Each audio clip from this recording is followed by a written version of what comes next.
Warning, satirical content ahead. This show is a work of satire, designed to entertain and provoke thought through humor and exaggeration. The content, characters, and events portrayed are fictional and often exaggerated for comedic effect. Please be aware that the information presented may not always be factual or accurate. Always fact check information. While enjoying the satirical content, remember to fact check any claims or statements that seem suspicious or unbelievable. Reliable sources and verified info are crucial for forming accurate opinions and making informed decisions. Stay critical, stay curious, and always seek the truth.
Welcome to the Shawn Juice Show. I'm your host, Shawn Juice.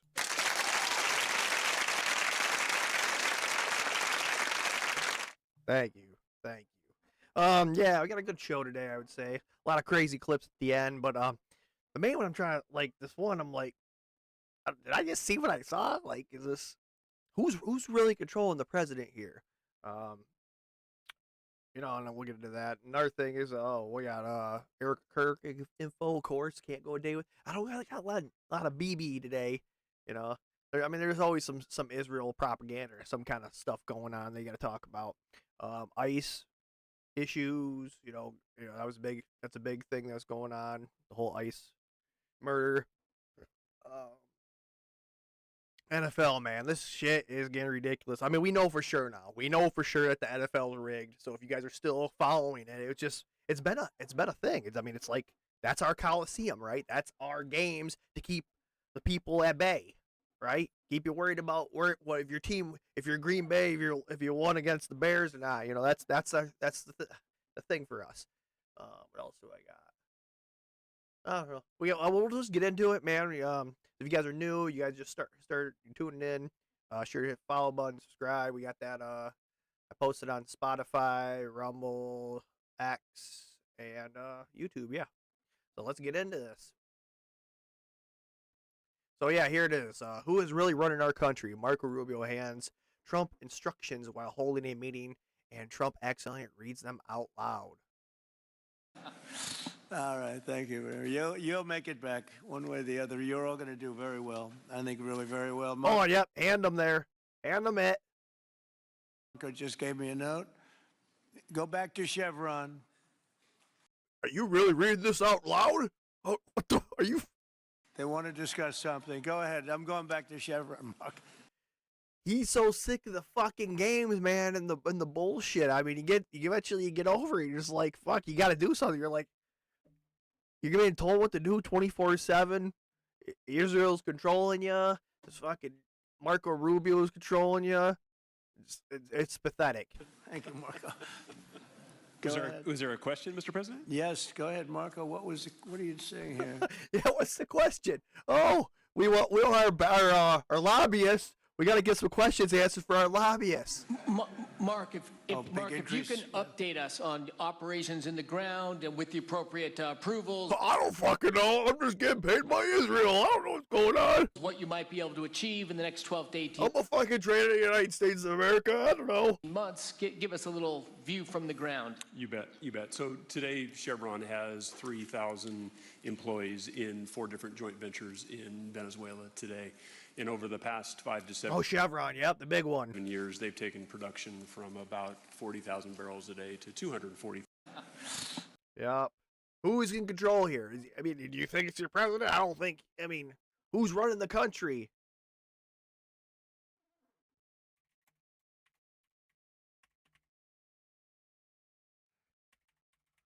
Marco Rubio running this? Joint. Fuck. What is it? Something is not right. Oh, there's another clip here. What is this?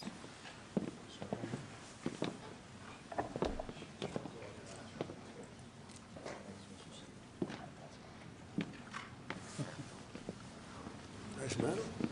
It's not bad.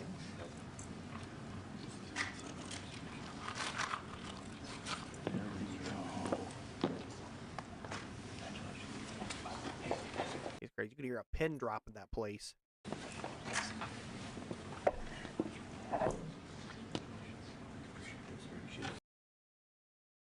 Okay, hold on. Let's get him down the chair. I mean, I gotta say, whether you like it or not, Trump does look a lot more healthier than Biden did. Biden looked fucking frail, but we gotta start having our presidents become younger. I don't want these old presidents. I want younger generation of presidents. I don't need to have old timers. They're fucking dementia and have to use auto pen and stuff like that. You're at the end of your life. Yeah, this is not the way we want our country ran.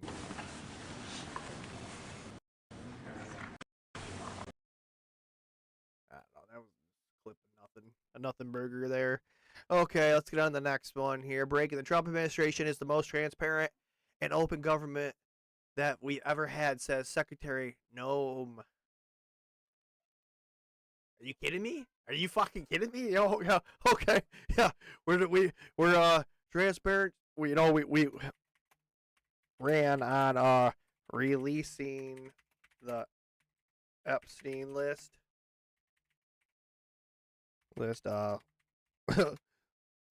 Look how that played out. Yeah. Fuck.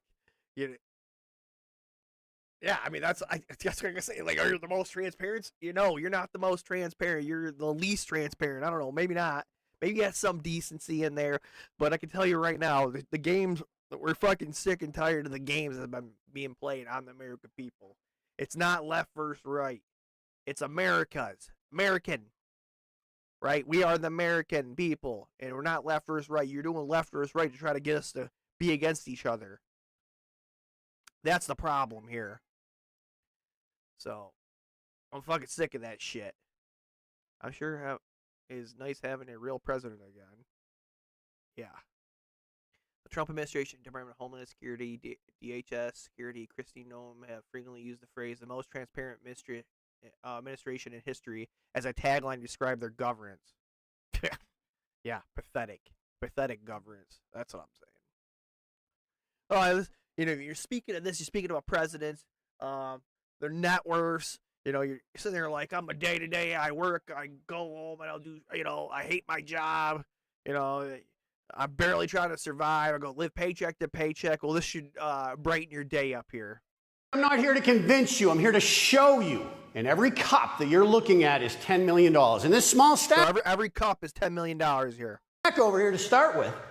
This is a representation of a full century of U.S. presidents' personal wealth growth while they were in office. We're talking Coolidge, Eisenhower, Kennedy. So that's $40 million right there, just a couple cups.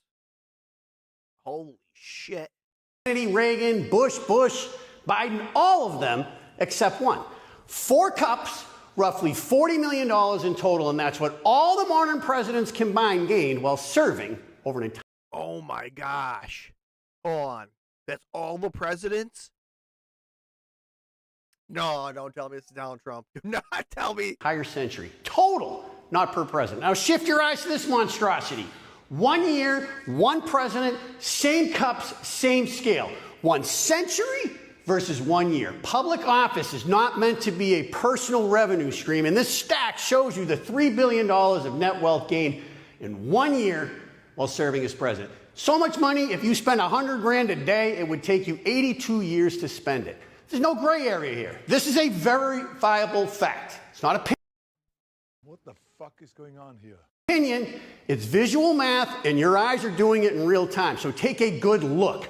All of the presidents, including successful business owners, over here, 100 years versus less than a 1 year period of wealth accumulation for one president. Donating a salary is just a headline. It doesn't offset the billions quietly being accumulated elsewhere. For years, we heard about the Biden crime family. Years of investigations, no conspiracy. Yeah, whatever happened to that? Why is nobody going to jail over that? Why is nobody going to jail over that? Hidden fortune, no wrongdoing. Those hearings were not designed to uncover facts. They're designed to drown them out and create propaganda, because if you keep people busy chasing fake scandals, they don't notice the real one. You cannot scrutinize Biden's finances for years and ignore another's wealth jumping 50% in a year. That's a lot of fucking wealth, man. That's a lot of wealth.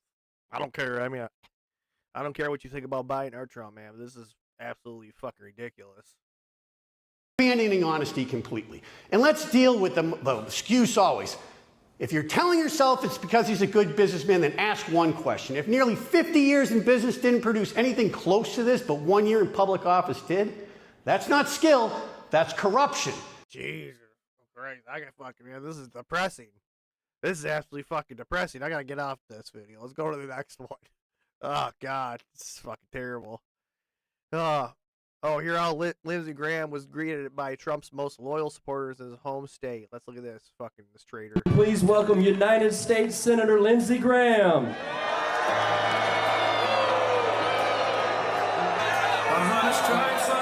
Thank you. Oh, what was that? You Jew motherfucker, you.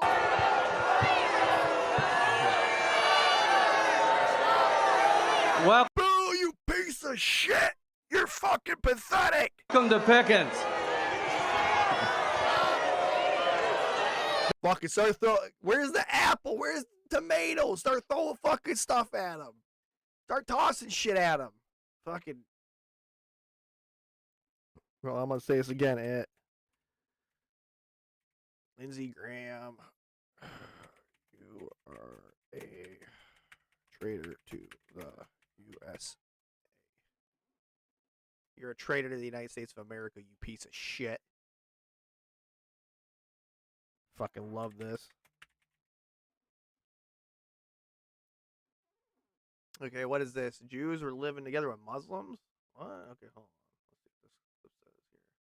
Start this. Occupied, and the people don't talk about that. And what is your stance on Israel and Palestine? What we're learning is the Zionists and the Israelis are the real anti-Semites, misleading the Jews. And they're conflating think about that. Anti-Zionism with anti-Semitism. And I'm Jewish. I don't support Israel or the Zionists. What do you Holy shit. Truth's coming out. What do you think should happen? Just like Charlie Kirk probably was experiencing. With Israel and Palestine, if you had your way. You get so deep in this stuff, you start to realize what the truth is, and you're like, whoa. Right. We had our way.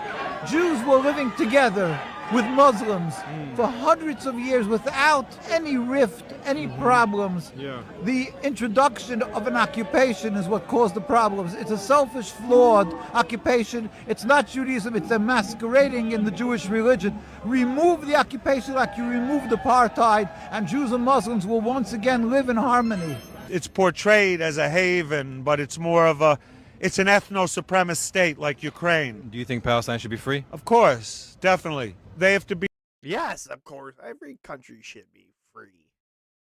People want to live, we're human beings on the planet Earth, trying to survive. He looked at like the African Americans or the Native American Indians or whatever, the indigenous. They are the indigenous. And what they're doing now in Gaza, I'm learning things I never knew over the last 4 years. What they're doing in Gaza now, they did to 700,000 ethnic people to create Israel. Every prime minister in Israel has changed their name to sound more like they come from the region, which they don't. God bless you. Free Palestine? Free Palestine. Free Palestine. Palestine is being. All right, what else we got here? Christian Zionist pastor John Hagee is warning Christians that hating Jews or attacking Israel is a sin and that God will hold you personally accountable. Let's see what he's got to say. America right now is flooded with anti-Semitism. Anti-Semitism is Jew hatred. It's in our government. It's in our Ivy League universities, which are swimming in a sewer of anti-Semitism. Anti-Semitism, my friend, is a sin. Sin damns the soul, and you will answer to God for it. The war described in Ezekiel 38:39 will be a Gog-Magog war. It will be a war very similar to the one that has started. I can't listen to bullshit. All I hear is bullshit. You want to hear bullshit? There we go. You want to hear bullshit? Look first right there, guys. There we go. What's this? What the heck is this? Netanyahu allies use an army of bots to influence social media discourse report. Accounts run from foreign countries said like and share posts by Prime Minister and other politicians within seconds, even though videos they're sharing take minutes to actually watch. About half of the political active accounts on Israel's social media are not real people, but rather bots, including many of those boosting posts by Prime Minister Benjamin Netanyahu and members of his right-wing coalition, according to an investigation by Channel 12 News. The report, which aired on Friday night, found that Netanyahu and his allies used bots to like and share their posts almost immediately after the content is uploaded in order to convince the platform's algorithms to recommend it to other users. Go fucking figure, people. Go figure. Let's see what this post says. Let's see what this one says. It's a lie. What about it isn't a lie, sir? Well, you got Jews and queers and Reds and Gypsies. You got all these degenerates that have just pissed and moaned their way into the history books, and they've all used the Holocaust to do it, sir. So you're saying that the Holocaust never happened? 6 million people did not die, sir. So the Nazis never killed anyone? Not 6 million people, sir. How many? 1 million? No more than 300,000. And that's a fact, sir. So 6 million they claim happened at the Holocaust. All right, let's say 300,000. No, let's make it less. Let's say 100,000. 100,000 innocent people killed, not for something they did, but for who they were. You wouldn't call that a Holocaust? No, sir. I wouldn't. Then what would you call it, Buckner?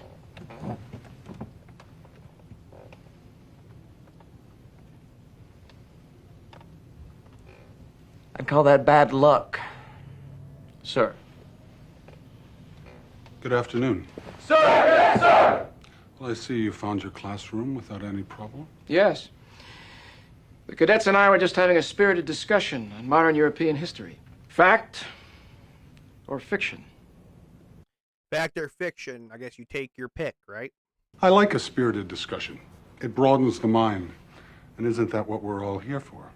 Intelligence. I forgot who they said wrote the textbooks for all our school literature. Who was that? I forgot. But anyways, yeah, it's not what you see, not what it seems. So, I mean, it's up to you. You make your own personal opinion about certain things like these topics. Tucker Carlson, brain virus. During recent discussion, Tucker Carlson has criticized what he sees as a growing distortion within parts of modern Christianity, calling Christian Zionism a brain virus and a form of heresy. He argued that many believers have replaced devotion to Christ with unquestioning political loyalty, losing sight of the gospel's true message. Carlson emphasizes that faith must remain centered on Jesus alone and not on worldly power or national ambition. Christians are called to follow the teachings of Christ, who reject violence and injustice and therefore cannot support any ideology that justifies the killing of people or taking the land in God's name. I don't know. My personal opinion is that you believe in God, believe what you want to believe. But you don't have to believe in God. You don't have to believe in any of these religions. You can do what's morally right. That's why I say, treat thy neighbor as I want to be treated. Do what's right. Don't lie. I follow certain things that I just do that, You know, I treat everybody how I want to be treated. I don't lie to anybody. People ask me questions, I tell them the truth. You know, and then somebody told you, like, oh, you're not supposed to let people in and know everything about you. I just, you know, I get to a point where I'm like, I don't care, because I want to be open. I want people to be open to me, just like I'm open to them. That's what that's what I think everybody should be. But we have a lot of wolves in sheep's clothing around here, and you know, more and more as the truth comes out, you know, the truth shall set you free. And I know where I'm going at the end of the promised land. If there is a promised land, the truth will set you free. Remember that. So it says Tim Dillon mocks anti-Iran propaganda. Let's see this. And they've been talking about Iran since 2001. Iran. And in Long Island, you know, during the Iraq War, when everyone, including me, thought that was a great idea, of course, my defense is that I was 17 and on cocaine. You know, you would bump into people in Dunkin' Donuts, and they would go, yeah, the real problem's Iran. They're going to go into Iran after Iraq. That's where they're going to go, to Iran. Because these people, these gremlins, these creatures that walk the earth, have been filled with the idea that Iran is going to take their Levitt house in Levittown, Long Island. And that in order to stop that, we need a major... Yeah, we've been literally brainwashed that Muslims are evil no matter what. You know, they're not decent human beings. I've met them. I've met a couple Muslims. They're fine. They're good people. Here, they have good food, too. Fuck. Your war. This is what we've sold all these people, by the way. Wait, they want to rape and enslave your children and burn America to the ground. That's what we've been told. I know a lot of people that are brainwashed that think that shit. We've sold them this idea that, like, all of the threats that you're going to encounter in your life are from outside of the country, and it's caves. There are these people in caves plotting to destroy, but they're also really super sophisticated and brilliant, and in caves, but really smart. And they're religious fundamentalists, but also... Yeah, they can control, and they were so advanced in the caves that they were able to penetrate the most heavily enforced airspace, which is American airspace, and hit the Twin Towers on 9/11. Come on, fucking people. Get with it. Futuristic tech geniuses. And they're able to do all kinds of things, like attack our country. And on the day when NORAD had scrambled all the planes, they picked the exact right moment. It's wild what these people are able to do from a cave. It's really amazing. It is unreal what they're able to pull off from a cave. I mean, because they're all in caves, and they're all plotting to take the things from you. They're going to come in here somehow. Now, you would think, wouldn't it be easy to stop them from coming in here if we just didn't let a lot of people come in? Oh, yeah, maybe we just use ICE and stop them. If we tightened up security as to who could come in. But never mind, that's all Mexicans. And who could go, well, that's silly. We can't do that. That's all people that help produce our food. That's who we want to stop coming in the country. Fuck. Global world. So then you go, okay, so then what do we have to do to make sure that no one attacks us? Well, we have to go around the world overturning their governments and convincing them all to love us. Oh, that seems so hard. It seems so much easier to just, like, make it harder to get into our country. Well, you'd think that, but actually the best course of action is to just go get these people to really love us and appreciate us. And how do we do and overthrow their dictator. Yep. Let's hear. Dave Smith gets it. Fuck all these wars. Okay, let's hear what he's saying. Fuck all of these wars.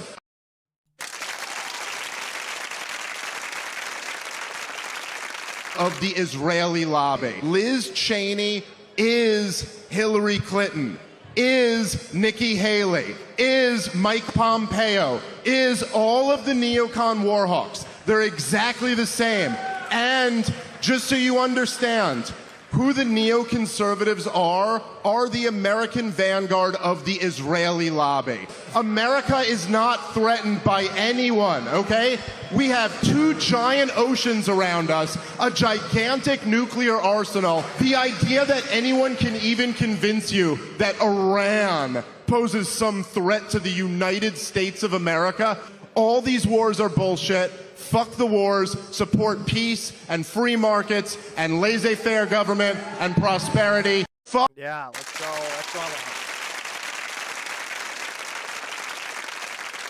Hell yeah, that's what I'm talking about. That's what I'm fucking talking about, right? That's what we need. We don't want. Why are we gonna support wars? What the fuck wars? Dude, nobody wants to die anymore. We don't even know what exactly happened in World War II. Why we were told a certain thing. We were told that Hitler was going to control everybody. He was going to take over the world. He literally got Germany out of bankruptcy. Literally took them from a impoverished country to prosper. And I don't like to get into that topic because it's a big topic. People are like, oh, you're anti-Semitic or whatever. I'm just saying, our history has been rewritten so many times, we don't know what the fuck's going on. And, yeah, Dave Smith, I think this guy gets it. I like this guy. You gotta follow him. If you're not following Dave Smith, go follow him. Let's see here. Another post from Dave Smith. Exposes the embarrassing loyalty of Donald Trump to Netanyahu. J.D. Vance is in Israel, and the Knesset holds a... Oh, is he? Oh, touch the wall. Touch the wall. vote over annexing the West Bank, and it passes.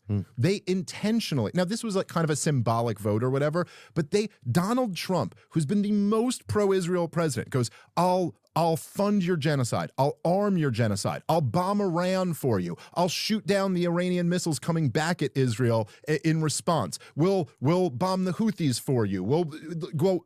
You bomb the negotiators of a deal I'm trying to make, and I'll still work with you. You'll still get funding. One request, just don't annex the West Bank. And they go, nope. And we're going to intentionally vote that way while your vice president is here, just to let you know that we run this shit and you don't. And that for all the billions you give us, we're still in charge. It's just too crazy, man. Bend over and take it from your Benjamin Netanyahu. Bend and take it from your BB. Yep. What is this? Okay, let's see what this is. This is an industry. Oh, I like this guy. Oh, Mr. Beast. Yeah, Mr. Beast. Now, Mr. Beast, I mean, like, you have so much fucking money, right? You have so much money. You're the top YouTuber, and yet let's make a fucking game show. You know, right? Let's make a fucking game show. You know, that's what's most important. Make it a game show. Oh, I could say he's got a couple things going with the ocean cleanup and drilling a couple wells, but you can do so much more. And yet we're here. Let's make a fucking game show for Prime. Let's hear this. I think Mr. Beast is Not to mention Rockefeller Foundation.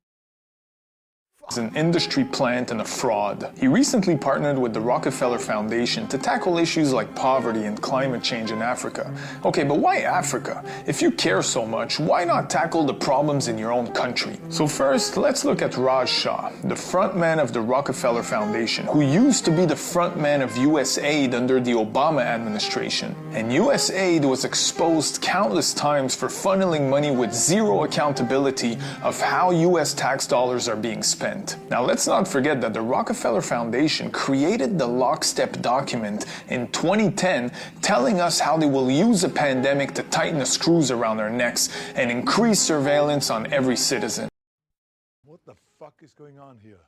Now, on the other hand, Mr. Beast has a huge influence on children and has a history of siding with everything that the elites want. Now, I can't speculate if the goal is to groom children to his content or funnel money in dark places through his foundation, but when you take all of that into account and you're throwing up the devil horns to celebrate a Rockefeller partnership, it doesn't make me want to recommend his channel to anyone. Oh, devil horns, right? Oh, jeez. Oh my gosh, what the fuck? Yeah, I can't trust Mr. Beast. That's what I'm saying. Like, even Steve will do it, man. I think I like him a lot better than Mr. Beast. That's who we want to see. You know, somebody like that's getting moved up the top of YouTube. But I think his channel got taken down,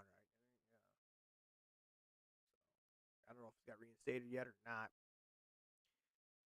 Anyways, we got some Don Bonagino. Maybe we need to ask some Don Bonagino more questions about this. Let's see here.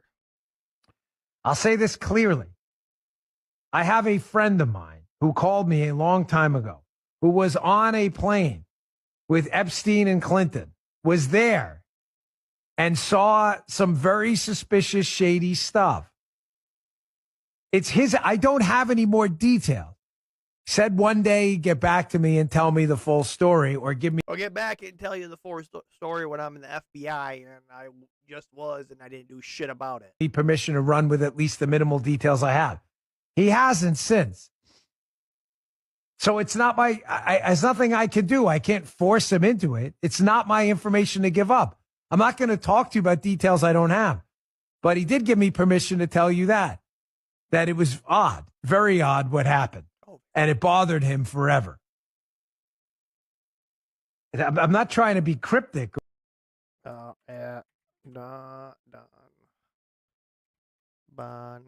Dan. I always get confused with Don, and it's Dan. Don Bonagino, protect the pedos. Should be your new mission statement.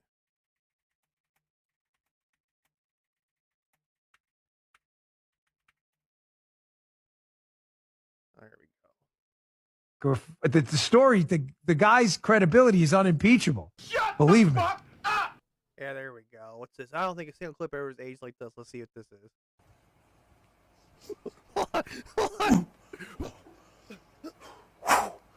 I'm gonna get into the FBI. This is Karate Man. Double leg. The jump kick. The side kick. The roundhouse. The tie kick. I'm gonna get the FBI. I'm gonna do this. I'm gonna make this pedals. Never mind. Go back. It's pathetic. It's really pathetic. Oh my gosh. Oh my gosh. Oh fuck. Hold on. I don't know. Let's let the music going on. Anyways, yeah, that's hilarious. Dan Bonagino received. Well. Is this real? Nope. He just tweeted. I'm Dan Bonagino. I protect pedophiles on behalf of Israel. Oh my gosh. I'm gonna quote this.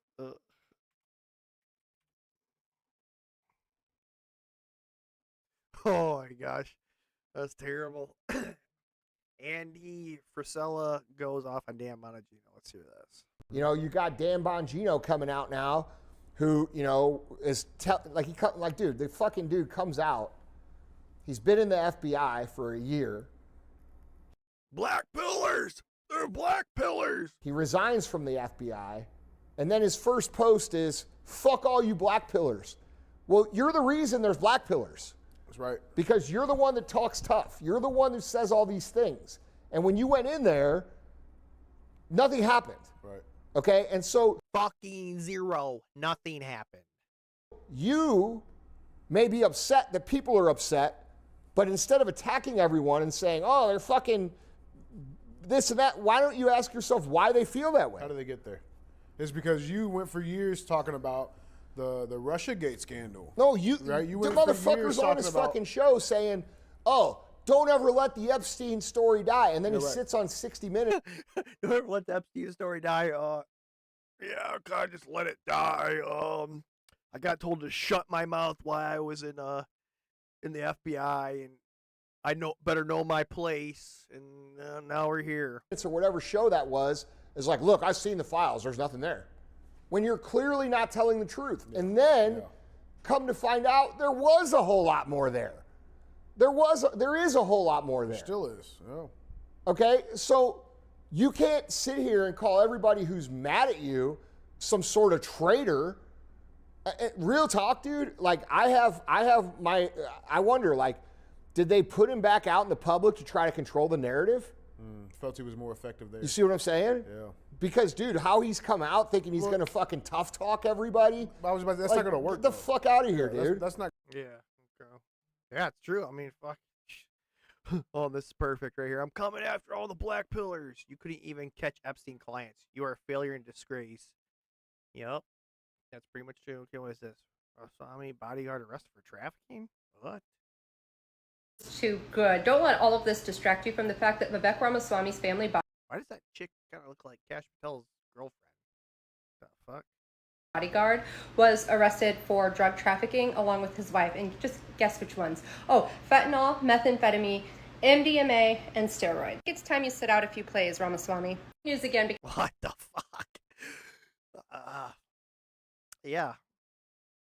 I thought I liked Ramaswamy. I don't know why your bodyguard's doing all that. Why would your bodyguard be doing that crap? I don't even know if that's true. Hold on. I'm going to go to Grok for that one.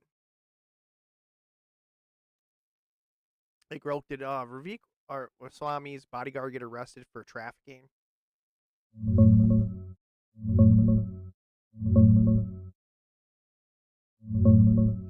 Swami. Ramaswamy. Yeah. Oh, shit.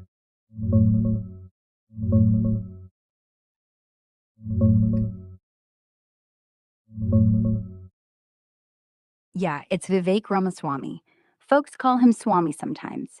His family's bodyguard, Justin Salisbury, just got arrested on federal drug trafficking charges, like meth and fentanyl stuff. Not human trafficking, though. The family says they're alarmed. He passed all checks, and they fired him right away from the detail. Happened a few days ago. What in the fuck, man? Like, why are you working for Vivek Ramaswamy and then you're doing meth and fentanyl stuff? I just don't understand that. That's kind of crazy. Ugh. I'm getting, this growth thing where it's like, do-do-do-do. It never used to do that. Now it's doing that constantly. We got a lot of clips here still. Let me see here. Oh, I like this one. I like this. Hold on. A black man in Seattle is going viral after taking his skateboard to the face of a leftist. Well, I hate when they say leftist or rightist, who is harassing a street preacher and threatening his life simply for praying for him. Christ, I pray for him. Jesus I don't understand Christ. what he's going through right now. Jesus Christ. But I is not call gonna his stop name. Me from putting the back I of your ask head Jesus on Christ the back of the fucking deck, sir. for him to relax. I rebuke all demons Jesus and Christ the devil. is not going to help you. I rebuke the devil. Oh, fuck. Oh. Oh.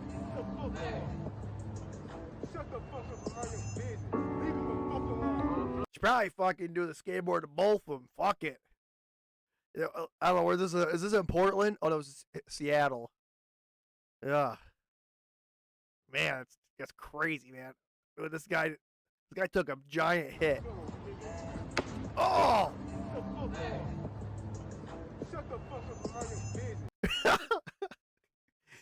Gotta knock some sense in these people. Right? Okay, what is this? What the hell is this? Oh, well, if you look your name up, some early spikes. Let's see what this is. Oh, this is about searching the... And I just wanted to see you. Maybe I'm not doing this right, but that was the woman that got shot by... Okay, yeah, so this is the woman that was shot by the ICE agent. And guess what? by ICE, and I just wanted to see if Israel searched her name recently. And I happened to find out this little spike sometime around January 2nd.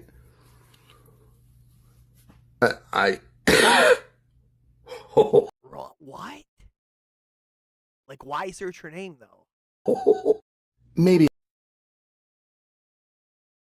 This guy, part 2 here. So I actually caught in real time Google Trends scrubbing search results for the name of the person that got shot by ICE. Renee Nicole Macklin Good. What a name, huh? Renee Nicole Macklin Good.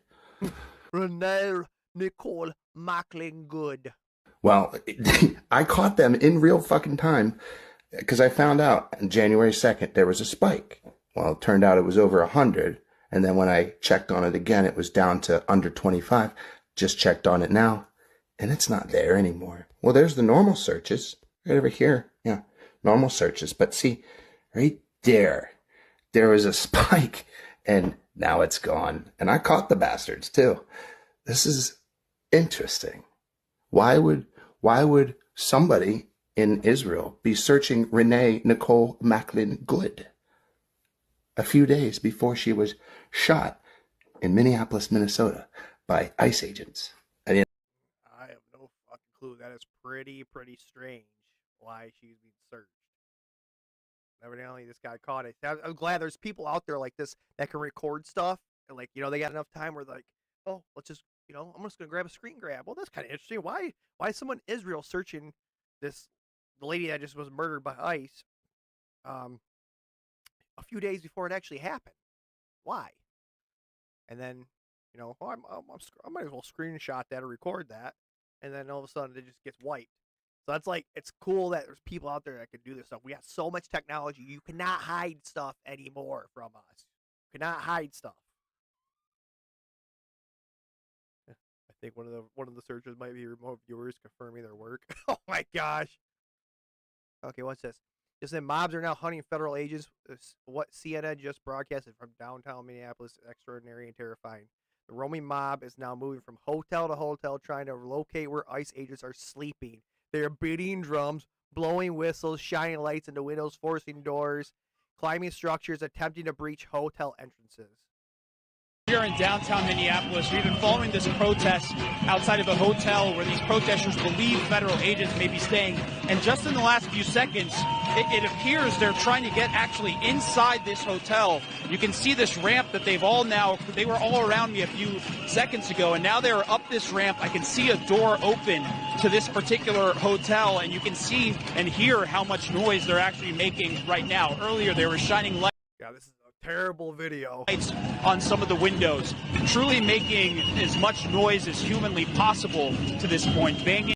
Is it drums like a war or battle drum, right?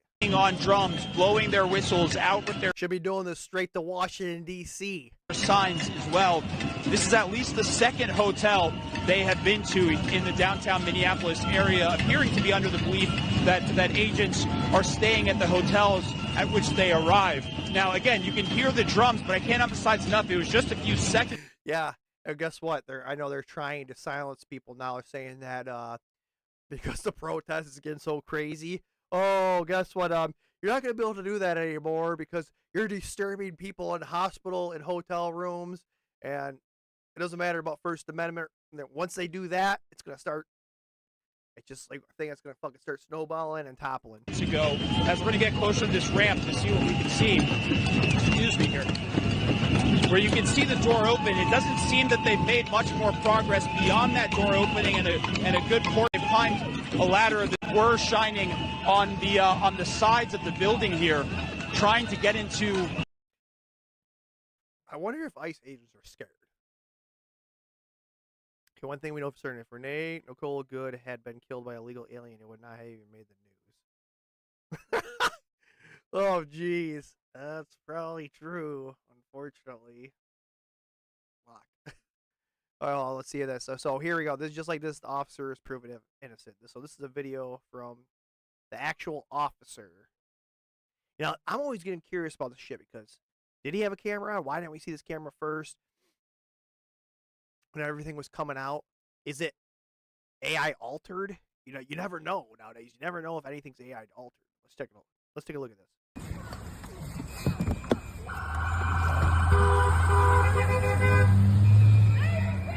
You know, a lot of them don't have their cameras on.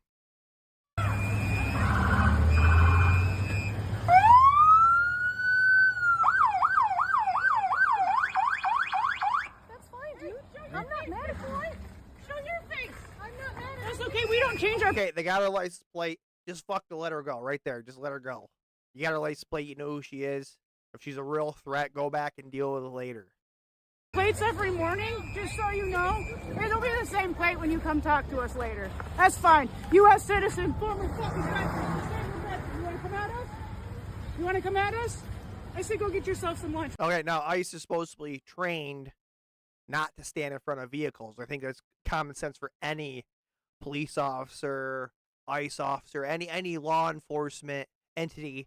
They're trained not to stand in front of vehicles. Because why? I don't know, maybe a fucking vehicle might come forward and hit you. Let's take a look at this. Big boy, go ahead. Out of the car. Get out of the fucking car. Get out of the All right, car. take it back. Oh! Man, that just looks like. I'm just trying to see because it looks like he's holding his phone with his hand, but he's not holding his phone with his hand. Out of the car. All right, take it back. Oh!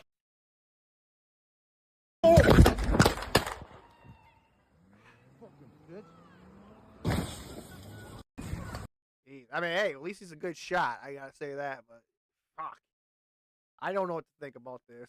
This new angle. It's just, I mean, it looks like he got hit pretty well, but ICE agents or law enforcement agents, or maybe it wasn't just law enforcement agents. It's ICE agents are trained not to shoot into vehicles. Also, I don't know why that is. Let's go to Groka now. I'm gonna find out what Groka. Groka, why are ICE and agents not trained not to fire into vehicles? Firing into vehicles can be super dangerous. Bullets might pass through or ricochet, risking innocent bystanders, passengers, or even the agents themselves. ICE and Border Patrol train to aim for non-lethal spots, like tires, or use other tactics to stop a car, prioritizing everyone's safety over quick shots. Okay, well, what if one was getting maybe bumped into by a car? Then would he be okay to shoot in the car? In that case, yeah, self-defense kicks in. If an agent's in immediate danger of being hit by a speeding vehicle, they can fire into it, targeting the driver to stop the threat. But it's still last resort. Training emphasizes de-escalation first. Departments have strict rules to avoid unnecessary risks. Yeah, I mean, you heard it there. I don't know. My personal opinion. I think ICE is, I don't know. I think they're rounding up illegals, but they're doing like, who the fuck wants to go out and, harvest their food? Do you want to do that? Do I want to do that? Hell no, I don't want to do that. So why are you mad that fucking illegals are? Yeah, if they pay their taxes and shit, we got to have some kind of rules and stuff implemented in place that keeps them here, or able to keep them here. If they got a family, they're trying to make a better life for themselves and their family. We need some type of programs for that. Maybe not some Somalian programs, but just some programs for some like that keeps the people here. Instead of just rounding up every fucking buddy just because of the color of their skins or what they look like. I don't know. I don't like them. I don't like law enforcement either, to be honest with you. I think there's too many bad apples and not a good enough cops that I just don't trust them. I honestly don't trust them. I think they think they're above the law, and that's my personal opinion. You guys can have your own personal opinions also. Let's continue on here. Trump supporter. The storm is here. No one can stop what's coming. We executed one of you yesterday. Oh, gosh. The storm is here. When we come, one, we go all. No one can stop what is coming. Get here, guys. We need you in Minnesota. They're allowed to stand with the ICE on the ICE side, too. Isn't that crazy? People are fucking terrorists. Patriots, get out here. We need the backup. And all you liberal commie motherfuckers, keep your hands to yourself or you're gonna get hurt today, all right? We executed one of you yesterday. We executed Oh my gosh, holy shit. one of you yesterday. You understand that? We executed one of you yesterday. Don't get hurt. Don't get hurt. You're just talking to white supremacists. You guys keep playing stupid games. You're gonna keep getting stupid prizes. Holy shit. Whoa. Whoa, that's getting crazy. He is her. That's insane. We executed one of you yesterday. Holy shit. Okay, what is this?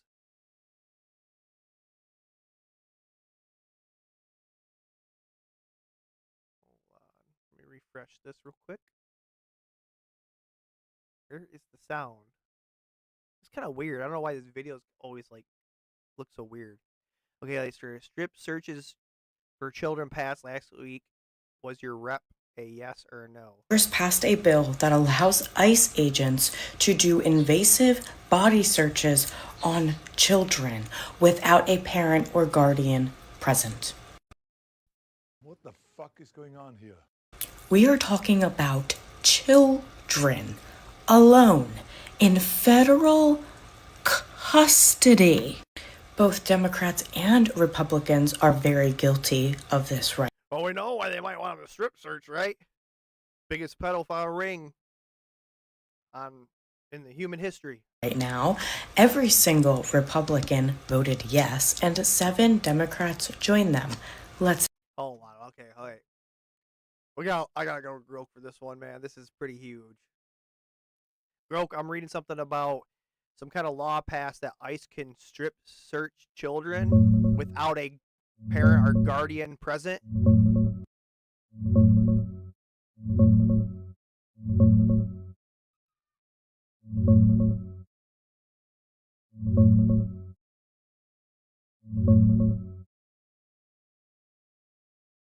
Yeah, you're probably talking about the Kayla Hamilton Act, H.R. 4371, that the House passed last month. It's named after a girl killed by an unaccompanied minor who slipped through vetting. The bill requires extra checks on kids 12 and up, like looking for gang tattoos during medical exams to flag potential risks. Critics call it allowing invasive strip searches on immigrant children, saying it'd traumatize them and let ICE detain them longer instead of releasing to family. Supporters say it's just routine checks on visible areas, no forced stripping, to keep dangerous kids out of communities. It hasn't passed the Senate yet, so it's not law. So it's 12 and up?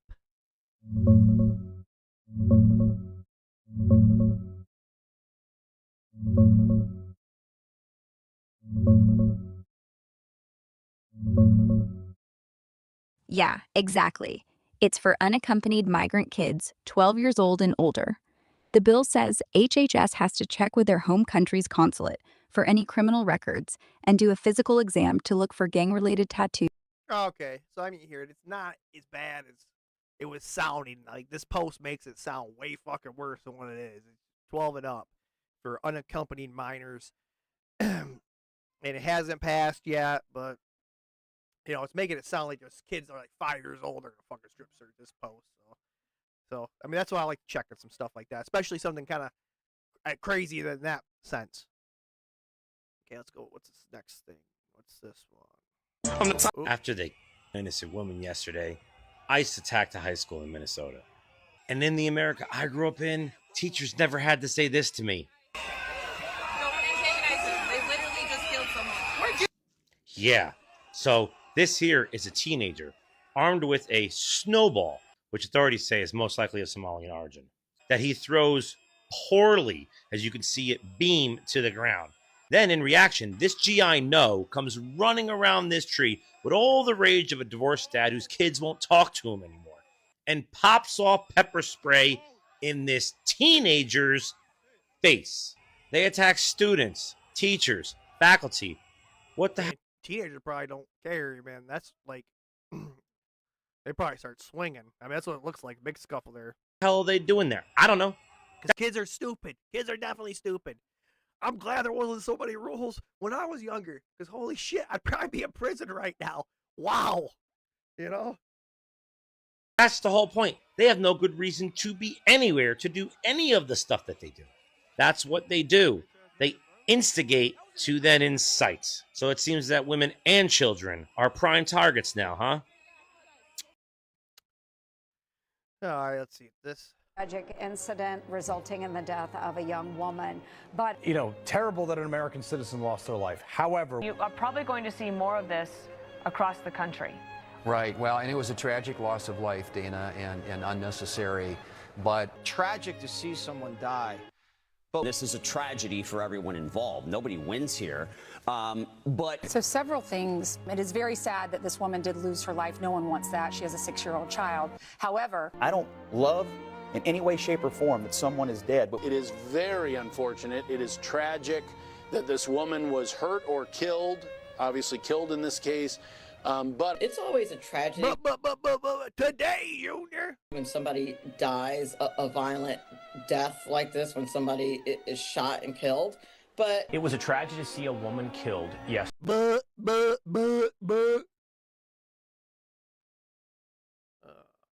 We're talking about police violence. Everyone needs to know this. Don't think people are really hearing me, all right? Not a single day went by last year in 2025 where a U.S. law enforcement officer was not arrested or sentenced for a sex crime. Law enforcement. What the fuck? Every single day was arrested or sentenced for a sex crime.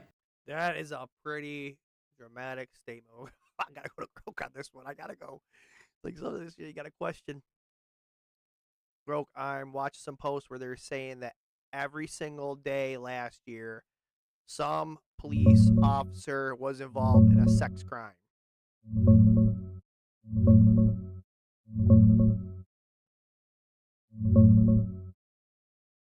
Nah, bro. Those posts are exaggerating a bit. In 2025, border encounters dropped to historic lows, like the lowest in 50-plus years.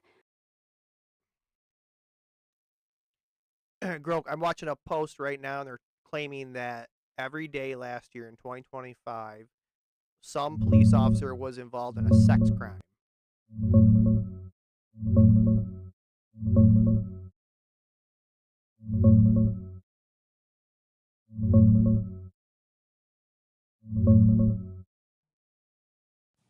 Checking into that claim real quick.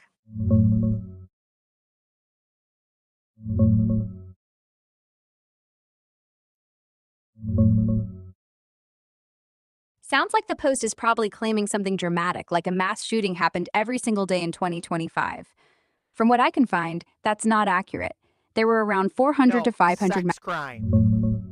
A police officer. There was one police officer involved in a sex crime last year in 2025. Every single day.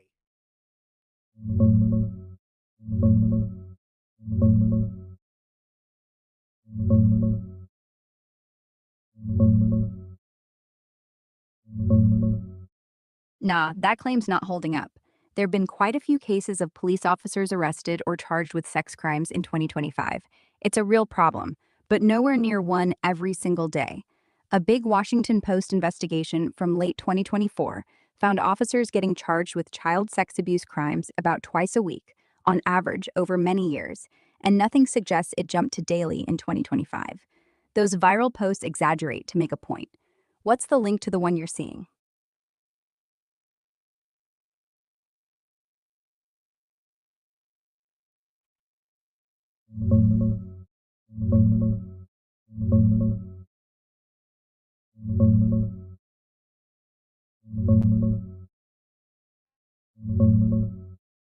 Yeah, that's the TikTok from @RachelMLE. She's got a series where she tracks news reports of law enforcement officers getting arrested or sentenced for sexual crimes.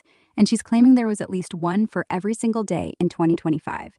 Basically over 365 cases. It's a serious issue for sure, and her tracker highlights a ton of disturbing stories that do happen way too often.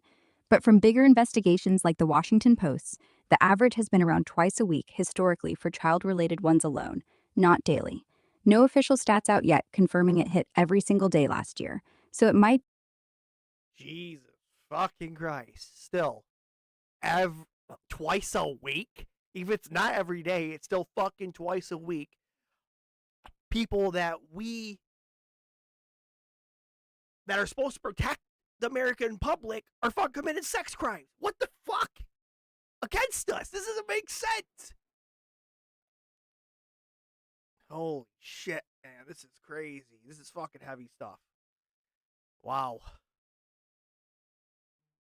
These are the people that we give enormous power over us with the agreement that they protect and serve their communities. And they use that power to sexually assault their communities every single day.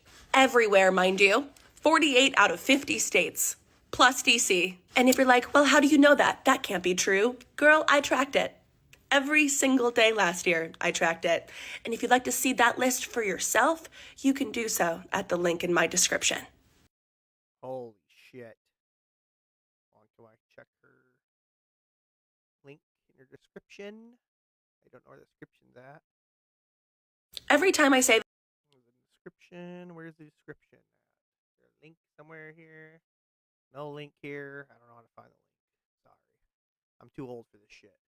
Let's go on. I guess we're going on some more Erika Kirk stuff. Let's go here. Breaking more evidence that Erika Kirk's history and socials have been completely scrubbed for reputation management. Why are these videos so like weird? Okay, hold on, let's see here. Let's go back here. Imagine a man so focused that the only reason he looks to you is because he can't see her. Let no one else but God, blah blah blah. Let's see here.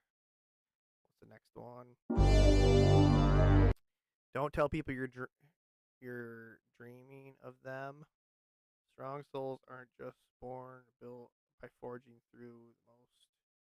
What?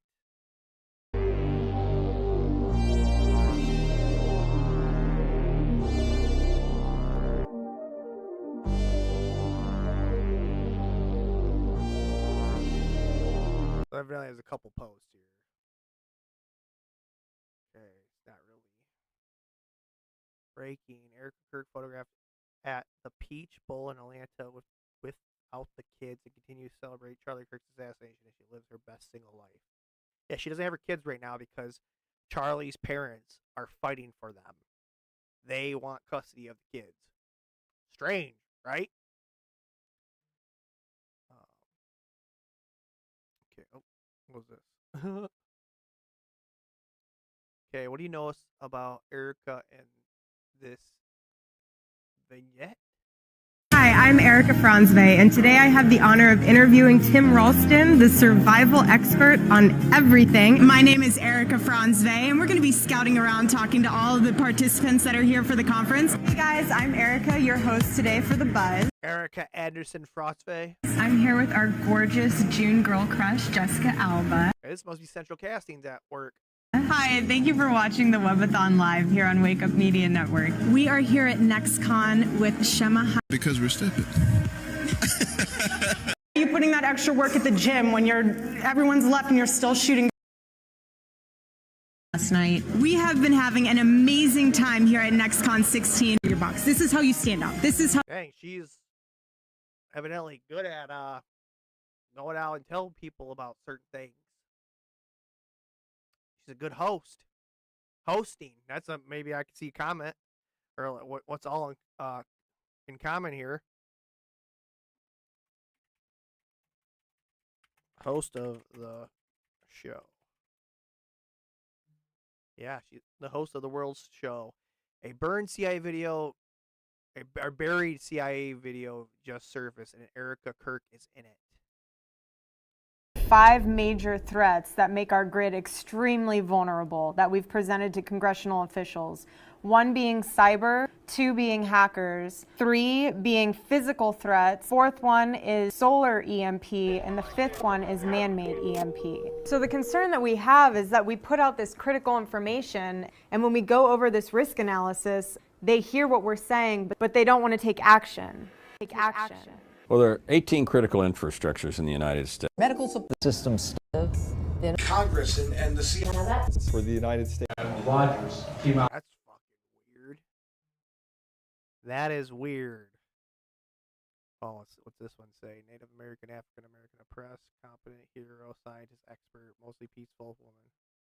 Okay, I don't know what that has to do with Erika Kirk, but yeah, this is weird. So she's having more and more ties to the CIA than what we thought, right? Supposedly she didn't have any ties to any type of government official, anything, and evidently that is not true. Everything we've been told is a lie, and we're more and more finding that out. Video that Erika Kirk was a part of called She's My Kinda Crazy.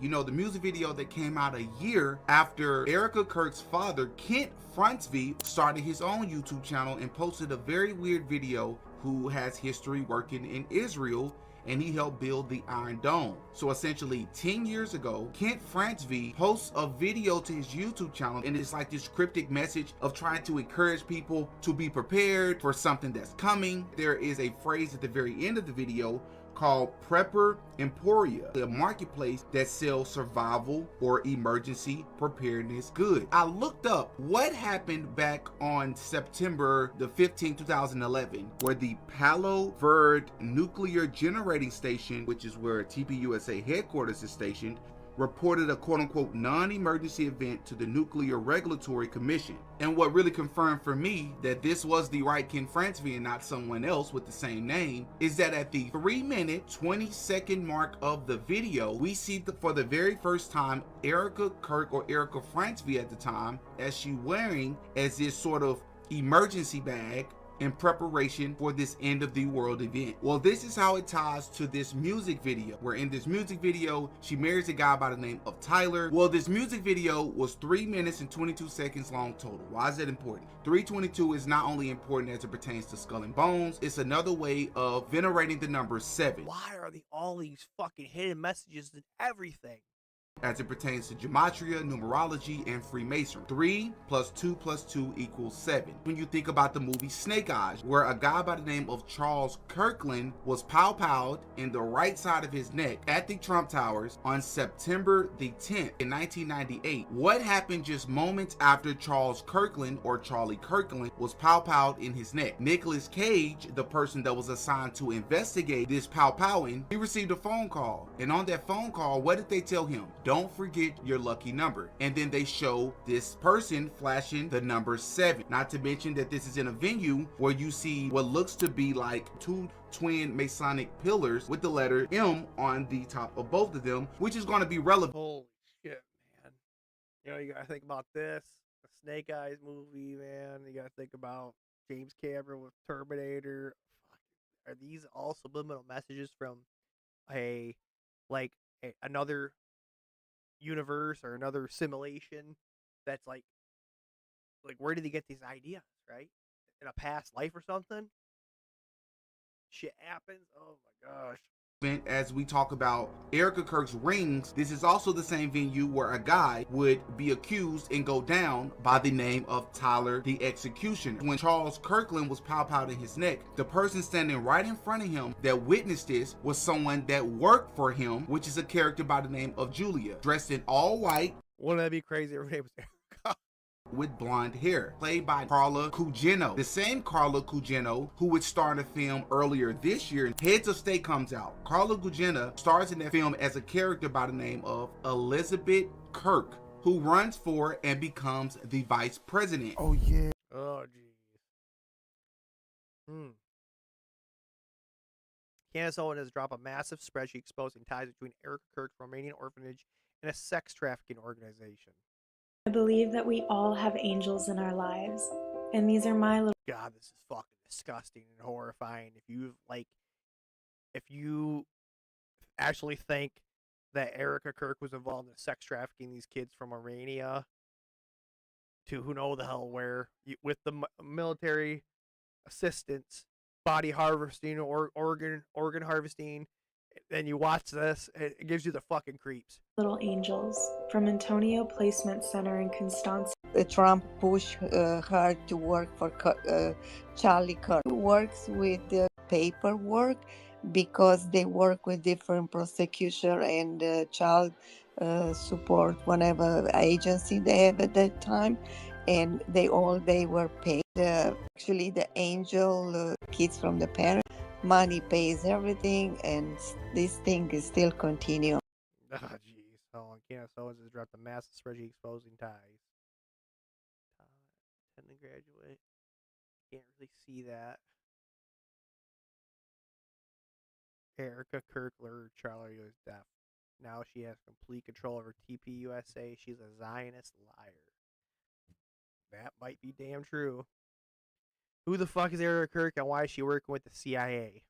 Bet you didn't see this. The whole thing flipped, literally overnight, right after he found out the truth about his wife. So when I first saw this video, I didn't think much of it because the account that shared it is constantly sharing like bullcrap and just absolute propaganda and just this made up stuff. And honestly, when I saw this, I was like, this is so easy to fake. Right, yeah, so much propaganda. Eventually, something's gonna be hit true and hit. It looks AI, it sounds AI, even if it's not. It's such an easy thing to fake. And it just kind of seemed like they were reaching. But watch the rest of this video, and then I will show you exactly why I believe that this is actually 100% real now. People keep saying it was just different faith backgrounds. Nah, don't kid yourself. What she had wasn't faith. It was loyalty to this shadow group nobody talks about in public. The synagogue of Satan. Think Illuminati energy, but without the memes. Real old families, real money, real power. They don't recruit people, they place people. And she wasn't a spouse, she was a placement. When Charlie figured that out, dude was wrecked. He told me straight up he was getting ready to leave her. Divorce papers weren't a maybe, they were coming. He finally realized his whole marriage was basically orchestrated. Like some dark force cast her into his life. Holy shit, what if that is true?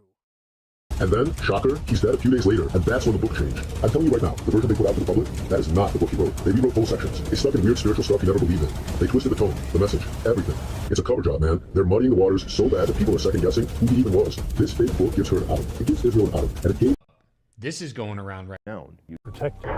We have 5. So, Erika, it's like, dude, JD Vance's past, we don't need to go into that. That would be a whole other 10-minute video. But the background of JD Vance, the amount of times his name's been changed and all the shadiness around him, things are not adding up, or maybe they're starting to add up. But if that wasn't weird enough, allegedly, there's rumor going around that Erika Kirk actually lost custody of her kids. Oh yeah, bud. And by the way, I didn't get that information from some like internet forum or some random account or something. Anna Paulina Luna. Yep. I'll repost this. Yeah, that was definitely some weird shit going on there. What's this? Okay, let's play this video. Who are you? What? Who are you? The CIA? NSA? You military? Who do you work for? Who do you work for? Who are you?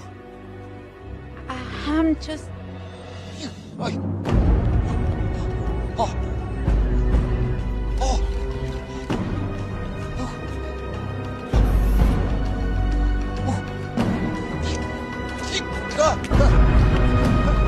That's fucking scary. Oh my god.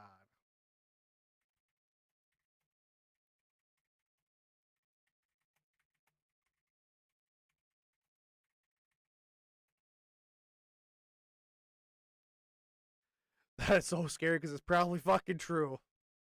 Okay, it's time we apply everything. Okay, pay close attention. This is from the Charlie Kirk assassination.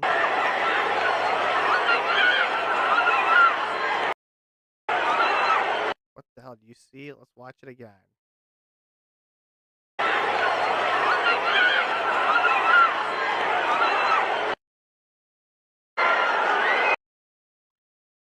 Okay, let's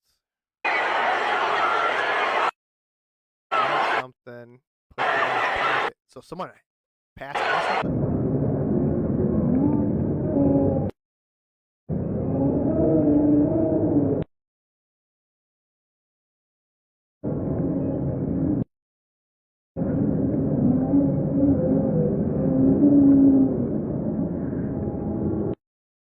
At the table, grab something, what?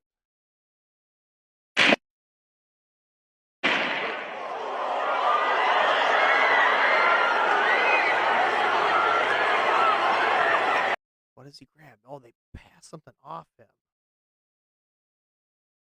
Hold on.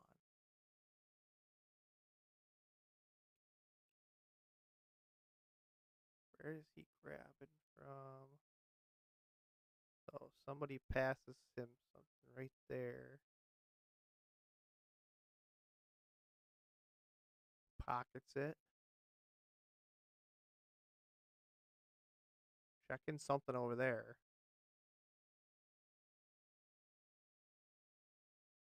And that guy puts it in his pocket.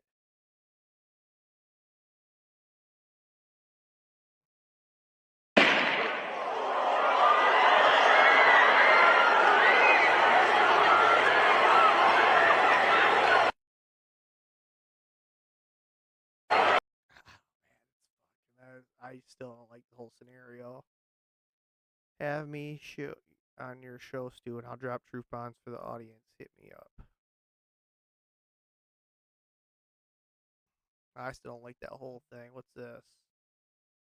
Candace Owens and what's going on, all the people, Baron Coleman, Ian Carroll, investigation on what truly happened to Charlie Kirk. Do you remember this story literally 1 month after Charlie Kirk was executed? Explosion at an explosives manufacturing facility in Tennessee. The eruption happened at Accurate Energetic Systems LLC. This is about 60 miles southwest of Nashville. The local sheriff's office confirms there are multiple fatalities, but the exact number is not known. The facility manufactures and stores products and explosives for the military, aerospace, and commercial demolition. The cause I do remember that. of this blast is still unknown. So a guy named John Bray, that's a scientist, and he has like a military contract and so forth, came up with a theory with these shaped charges, these kind of like with the pagers, you could put a battery, but it's shaped, so it only explodes one way, and it needs a buffer, like a little bit of distance to pick up the speed to work. So when you go up like this, that's the like initial charge, and then the shape charge goes, and it makes a wound cavity similar to what a 30-06 would do. Well, unfortunately for them, that a piece of shrapnel or his necklace hits him in the neck, and then it starts bleeding out. You could see in a black and white video from John Bray, the piece come out of his neck, and then it starts bleeding. So they had to pivot and say he was shot in the neck with 30-06. Well, everyone knows that there's no way in hell he was shot in the neck with 30-06. It would have blown his head off, literally off. And no exit wound, and it, went down and punctured a bunch of vertebrae and went to C2 all the way down to C7 or whatever. Well, there's no way that would happen, but then they turned it into it being, the doctor didn't really say that, and it was a frangible round. A frangible round is to basically like dissolve almost, like so when you're shooting metal targets, it doesn't ricochet and come back at you or go through the metal target.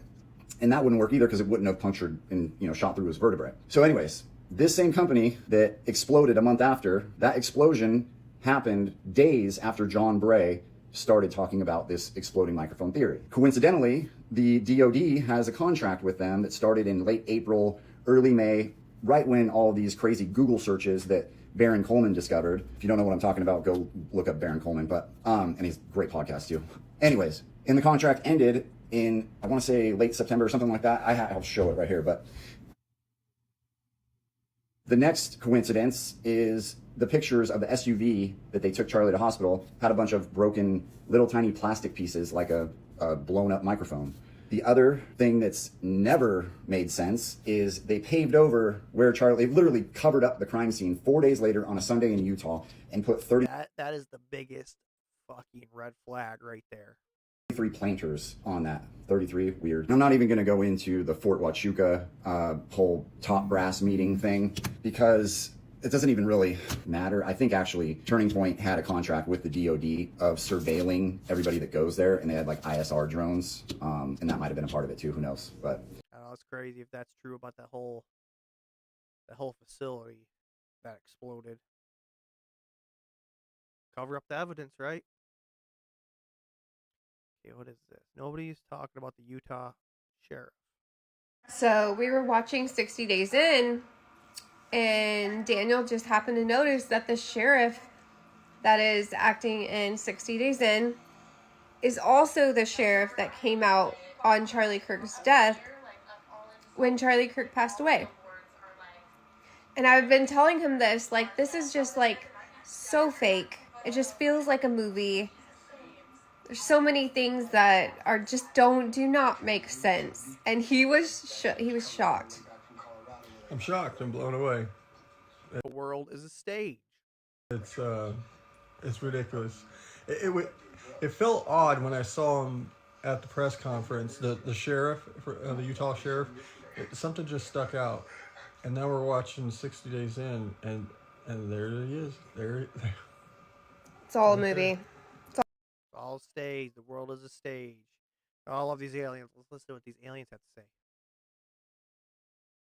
say. Where they go, humans do this weird thing where they go to a place that they hate for 8 hours a day in order to afford the privilege of eating. Yeah, and they get so caught up in the work routine that they forget to live their lives. And then their lives become work, and they get confused, like, what happened to all the fun I was having? And then one day they look back and they say, what happened to my life? Yeah, I thought I was gonna learn piano. I thought I was gonna pursue my dreams. Humans be like, oh, how come my whole life has passed and now I don't know piano or Italian? How come I'm on my deathbed and I don't feel like I've accomplished anything. Some humans out there work so much that they know the inside of their office more than they know the inside of their hearts. Or their children's hearts. Sad, sad, bad.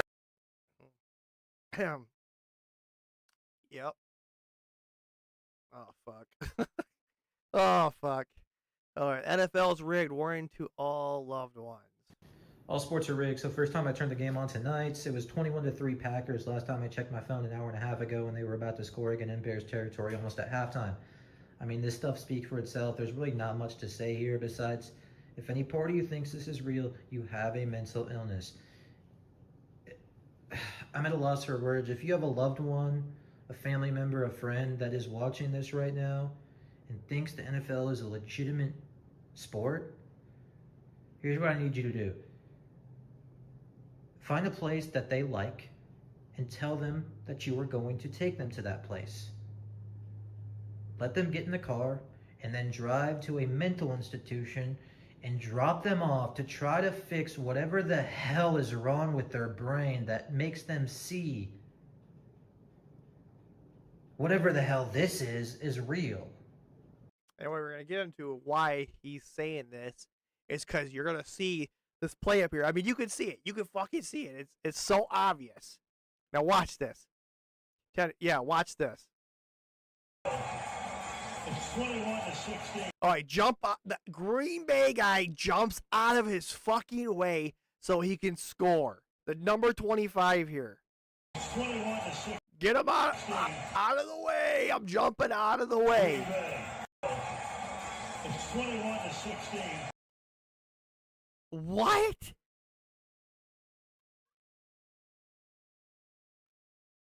Hold on.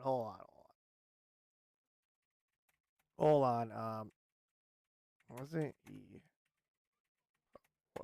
Hold on. Was it number 25 post to block?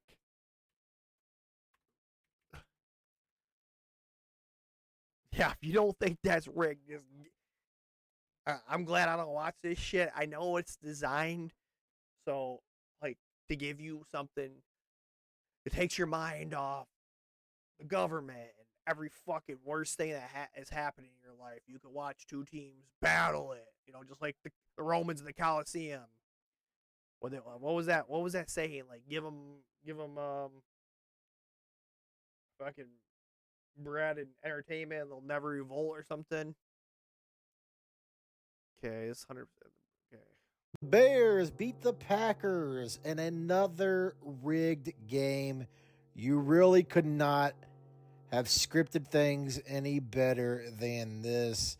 This was yet another WWE script because they do this all the time with this team for the most part. If you've been paying attention, this team will get down and then they will have these crazy comebacks. And this game was no different because the NFL is nothing more than fake and scripted football.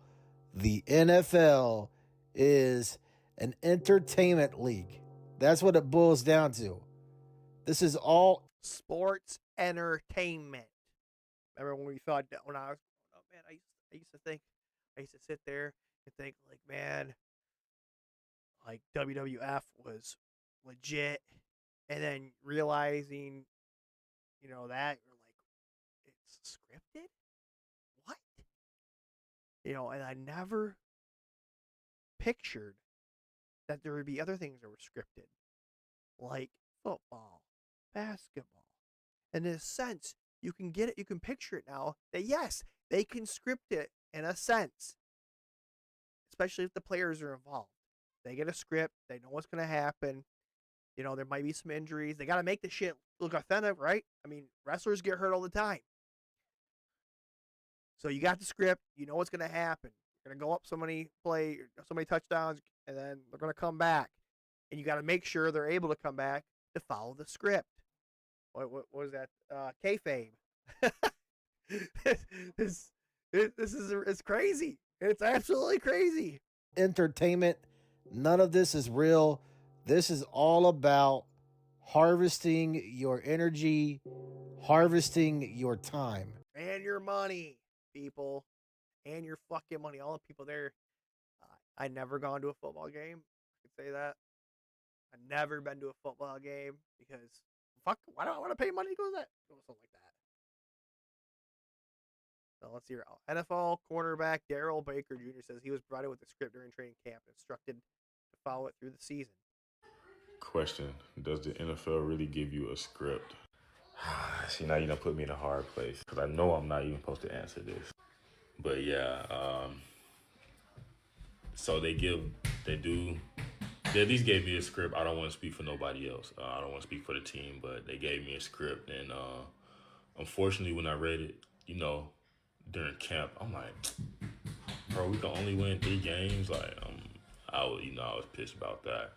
So yeah, like when I seen that script, I was definitely mad because I knew what was gonna happen all season, man. I hate when they do that.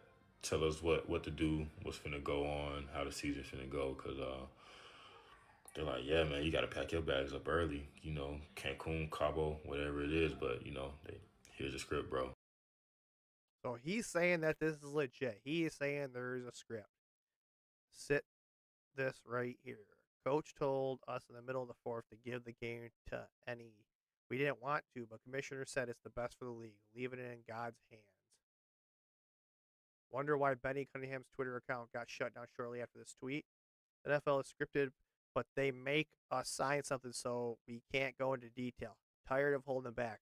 Who want the full story? Maybe these people are actually want to win fucking tournaments. They want a ring. They don't want to be dealing with the scripted bull crap.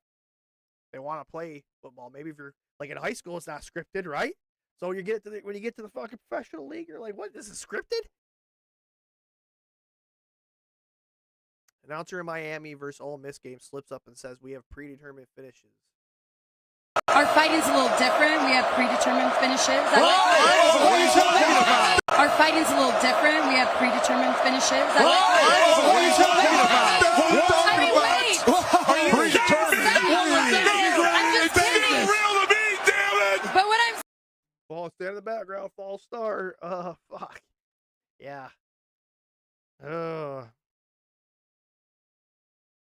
Yeah, predetermined finishes. This is insane. Okay, so we got a conspiracy theory here. Insane conspiracy theory surrounding San Francisco 49ers. This conspiracy claims that an electrical substation next to Levi's Stadium and practice field are basically causing players' tendons to spontaneously rupture. There's a crazy conspiracy theory about why the 49ers are always so injured. And honestly, it's making sense. And it's all due to this electrical substation that is 100 yards away from the stadium and the practice field. And before we get into it, all credit goes to this guy who said this back in October, and also this guy who did a very detailed analysis on this issue. But since the Niners moved to Levi's Stadium back in 2014, they have been by far the most injured team in the NFL, and it's not close. And the 49ers alone suffer more Achilles and patellar tendon ruptures than the league average. Now, of course, many logical people were thinking, okay, it's gotta be Levi's turf, or maybe just Kyle Shanahan being so aggressive. But when people started looking into this, they saw all these other teams playing at Levi's, and their Achilles weren't just rupturing out of nowhere. But apparently, according to retired 49er John Feliciano, this theory has been floating around the locker room for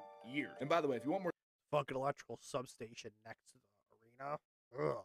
Sports content that you don't see on ESPN, make sure you're following. So this guy decided to put it to the test. And this man went to the 49ers practice facility with a Gauss meter to measure the electromagnetic fields. Now apparently for a home or an office, the normal range is 0.5 to 3 milligauss. But at the far 0.5 to 3 milligauss.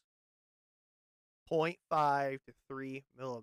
So I think what it would be a milligauss here at Levi Stadium. Edge of the Niners practice field, it read an 8.5 on a Monday when demand for electricity was actually very low. Now I know what you're thinking, because I was thinking this too. How the hell does this have any correlation with someone's body? Apparently there are thousands of peer-reviewed studies that say that chronic exposure to these low-frequency fields can significantly weaken collagen. And collagen is a building block of tendons and ligaments. And this chronic exposure just makes those tendons and ligaments so weak that when a professional athlete goes to do professional athlete things, it just freaking explodes. But let me know what you think about this.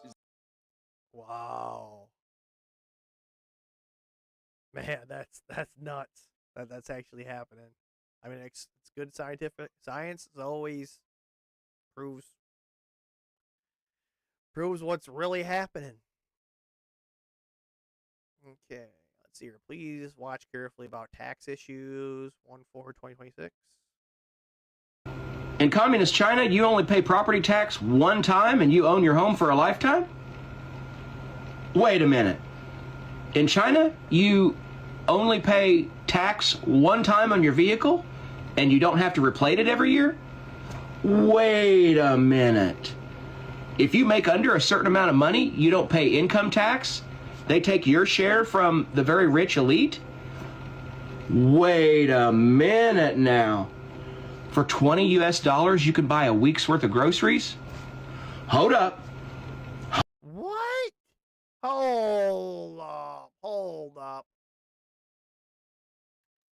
Girl, I'm watching this clip right now, and it says that in China, you buy your house and pay taxes on it once.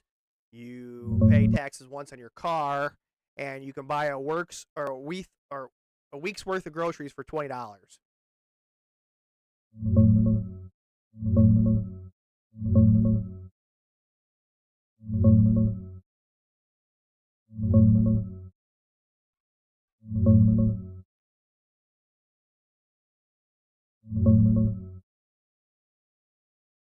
That clip's exaggerating a bit, but parts are kind of true. On houses, yeah, China doesn't have an annual property tax like we do here. No yearly bill just for owning a home. Most people pay taxes once when buying, like deed tax around 1 to 3%. And that's it for residential. There are pilots in a few cities for recurring taxes on luxury or second homes, but not nationwide. Cars, you pay a one-time 10% purchase tax when buying, but there is a small annual vehicle tax. Usually like 50 to a few $100 a year depending on the car size. Not huge though. Groceries, $20 for a week's worth? That's way too low for most folks, especially in cities. Average basic groceries for one person run more like $80 to $120 a month, so $20 to $30 a week. You could do super frugal with local stuff for closer to $20, but not typical. Veggies and staples are cheap though. Definitely cheaper than here. Well, there's some truth to that, so yeah. There's some truth to this. Okay, let's see what is this? Oh, yeah. Blower Kristen Megan joining us now from. Yeah, so this is about they're injecting our skies with sulfur dioxide.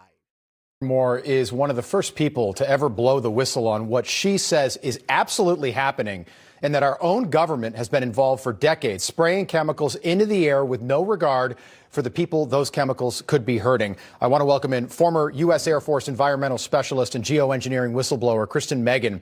It's great to have you back. Kristen, appreciate you being here. So you've been talking about this issue for years now. Can you take us through what you say is absolutely happening? Yeah, thanks for having me back. This is absolutely happening, and it's basically now openly admitted, even though you're getting kind of pushback from the EPA, but I don't think it's intentional. What I discovered around starting in 2007, I was working in 2007. Environmental engineering in the Air Force. And like I had mentioned previously, I tried to debunk this. And in the attempt to debunk it, I realized as somebody who was approving forms called Air Force Form 3952s, I had to reject these toxicants on formerly known as an MSDS, now an SDS, because they're the very same toxicants we were trying to engineer out of the workplace. So why would we be procuring more? So lots of soil sampling, air sampling. Once I got threatened, I knew I'd found something, and it's very much happening. In fact, when I finished my master's around 2015, it was in one of my environmental textbooks that they were doing it. So it's a shock to me that people still think it's not happening. Yes, yeah. I sold the book, but I wish I still had it. And we can all see it if you look up, and it just doesn't make sense, that it's coming from like a Delta flight flying overhead. So your role in the Air Force, if I'm understanding it correctly, was basically to approve these flights long before takeoff, and eventually you just said, no, I'm not going to do this anymore. Is that accurate broadly? Well, it wasn't approving the flights. So when you're using hazardous materials, you have to track them from cradle to grave, use and disposal. So when I was in the Air Force, I'm basically OSHA and EPA, but in the military. So I had to make sure that we were keeping workers safe. So we had to understand what we were bringing on and how it could affect human and environmental health. Right. People will say to me, you're doing that, but then you're spraying in our atmosphere. What the fuck? they're like, well, we don't think this is happening. If this isn't happening, why have multiple states passed laws banning weather engineering, including Florida, including Texas. Can you explain that? Yeah, that's exactly it. I know a lot of people have taken the angle of, because people still don't believe it. Even if you don't believe it, there's people that are trying to take action saying, look at what they're claiming. Because when the government claims... Look at that. Does that look fucking normal? I don't ever remember seeing fucking lines like that all the time. That they're going to do something, they're already doing it. And they're trying to say, even if you don't believe it, would you want it to happen? It has these human and environmental impacts. So yes, and there's a lot of those legislators have reached out to myself and Dane Wigington over the past couple of years. So Yes. they have the information and all the government documents that are on geoengineeringwatch.org. Biggest question, in your opinion, why is this being done? And again, it might not be EPA, could be DARPA, could be War Department, could be private companies, but why are they doing this? I think there's a multitude of reasonings. You control the weather, you can handicap many people. We did it flooding the Ho Chi Minh Trail. But when you have this huge climate change initiative, we needed to find ways to dim the sun and decrease the solar load. So this is fear-based, and I also think it's financially incentivized through betting on crops. And again, maybe just getting rid of fucking chemicals. Spray the whole fucking atmosphere with chemicals. Probably Rothschild. and handicapping anyone in war. Yeah, so it kind of takes away the organic from anything organic you're buying, because this is then sprayed into the air, and then and gravity brings it down. Eventually, the rain brings it down, and it is all over all of us. What are these crops doing to people? Or I'm sorry, these chemicals doing to people? Well, a lot of them are heavy alkaline metals and salts. And what they do, again, is that synergistic toxicity. You're breathing it in, you have the dermal absorption and an inhalation. And it does depend on relative humidity and different weather patterns. Like I live in Michigan, so we have all seasons in the same day. Right. So the dissipation rates are faster. When you ingest that, it is eating away at your gut health. And the thing is when they're using strontium and barium, those things bioaccumulate in the bones, and it also displaces potassium. And if anyone's ever had low potassium, you know that causes a massive issue with your nerves and your heart, and it can mimic a heart attack. So we're getting massively bombarded because, again, different routes of exposure, and depending on where you live, you can be more exposed already because you have background elements in your drinking water. Jeez, it's so scary. Kristen, we appreciate you being with us again tonight. Thank you. Look forward. That is crazy, man. Hold on, I'm gonna add a new tab here. Let's see here. Oh, hold on. I want to see if I can copy this image. Got a couple images here. Let's see if I can pull one of them up here. Hold on. Let's see here. I'm gonna throw it up on here. This one guy wanted me to show this clip here. Or it's just, a picture. See if I can add this in here.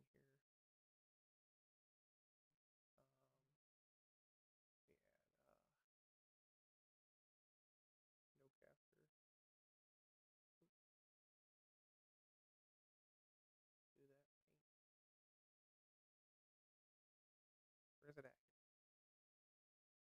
Come on. Can you see it? Can't see it for some reason. I don't know. I'll try working on it here. See if we can get him towards the end. I want to talk about it because it's like a rainbow or something. I'll save him. Save him to desktop. We'll do that. And you can save the images. We'll see if I can bring them on.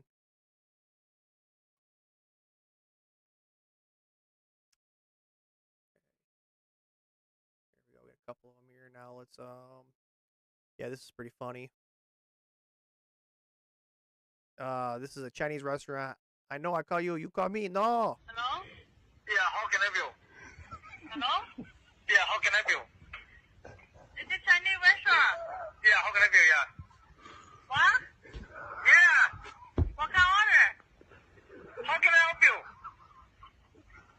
What the mean? This Chinese restaurant, how can I help you, baby? You want to order or no? What you mean? What's up?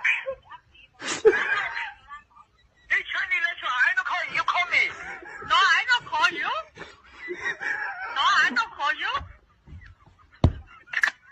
Oh my gosh, we're getting to the end. We're getting some pretty mostly coming up now. If you're tuning in this long, we're About to get into some fun clips. There's a couple. I think there's a couple crazy clips in here still, but yeah, some crazy ones about McDonald's, man. I don't know, man.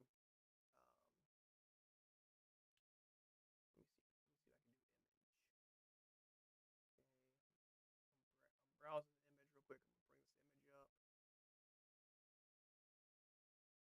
Yeah, okay, here it is. Take a look at this one. Okay, so this was a picture of a sun, but look at this rainbow around it. I don't know. That's coming from all the fucking chemicals are spraying in the air. I don't know, to be honest. Could be nothing. Could be lens flare. Let's see this other one. Take another one. Okay, another one of it.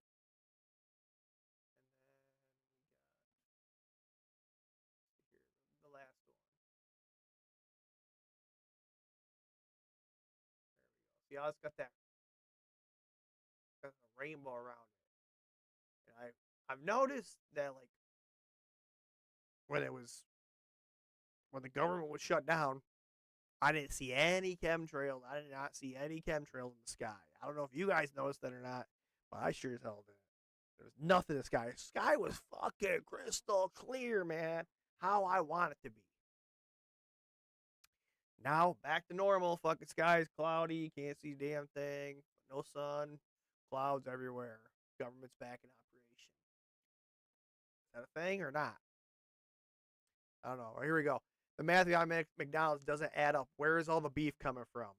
Where are they getting all the beef from?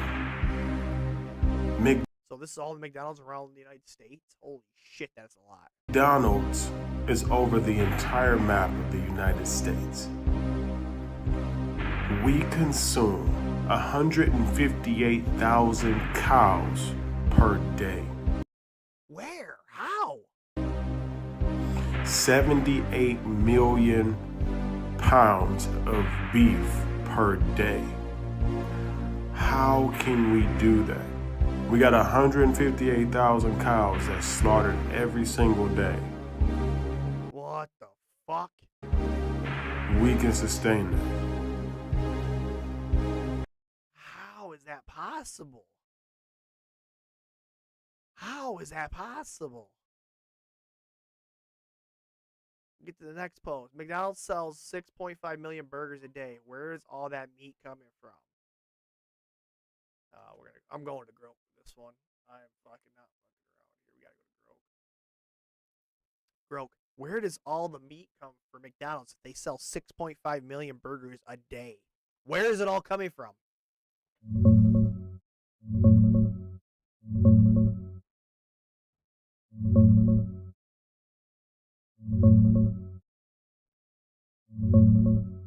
McDonald's gets its beef from a massive global supply chain, mostly through big processors like Lopez Foods, Cargill, OSI, and Golden State Foods in the U.S. For American restaurants, it's primarily USDA-inspected beef from cattle raised in the United States, thousands of farms and ranches feeding into those plants. Globally, they source locally where possible, but also from major beef countries like Australia, Canada, New Zealand, How can we Brazil. have that much? There's no fucking way that there's this many cows. Like, eventually, you're gonna run out of cows. There's no way if you keep pumping 6.5 million burgers a day, it's unsustainable. Well, I get why it seemed impossible. The numbers are huge. But the world's beef industry is geared for this. There are about 1.5 billion cattle alive right now, mostly in places like India, Brazil, and the US. Each cow yields around 500 pounds of meat after processing, so 6.5 million burgers daily, that's roughly 20,000 tons of beef yearly from McDonald's share. Still, yeah, sustainability is a real issue. Overgrazing, water use, greenhouse gases, it's all piling up. Well, supposedly Groke says it's possible. I don't know. We played a game on Roblox where it's a burger joint and you got to feed the customers back to the people that are coming in buying the burgers. You feed the customers back to them. It's on Roblox. I was like, it's probably McDonald's model of how they sustain this. Ugh. Let's go. The insurance denied his 53 inhaler. Now a 22-year-old is dead. Yeah, I know. I read about that. Let's see what this video is about. You denied a $539 inhaler. A 22-year-old had to choose rent. And as a result, he's dead. This is Aaron from Social Work. I'm calling about case number 774589. Yeah, this is a 22-year-old. He was denied the inhaler. Yep. Well, I'm calling to let you know that he's not going to need that anymore. He made the choice that he was going to pay his rent, like most people, and unfortunately, he didn't make it. He died. He had an asthmatic attack because he didn't have the inhaler. He didn't have the inhaler because you denied it, because you were proposing step therapy. You wanted him to fail a couple other more conservative treatments, and that gamble on him failed for him. Yeah, he could have paid out of pocket $539. That was his rent. How would you expect that he was going to make that? Don't say step therapy. You told a 22-year-old to keep struggling until...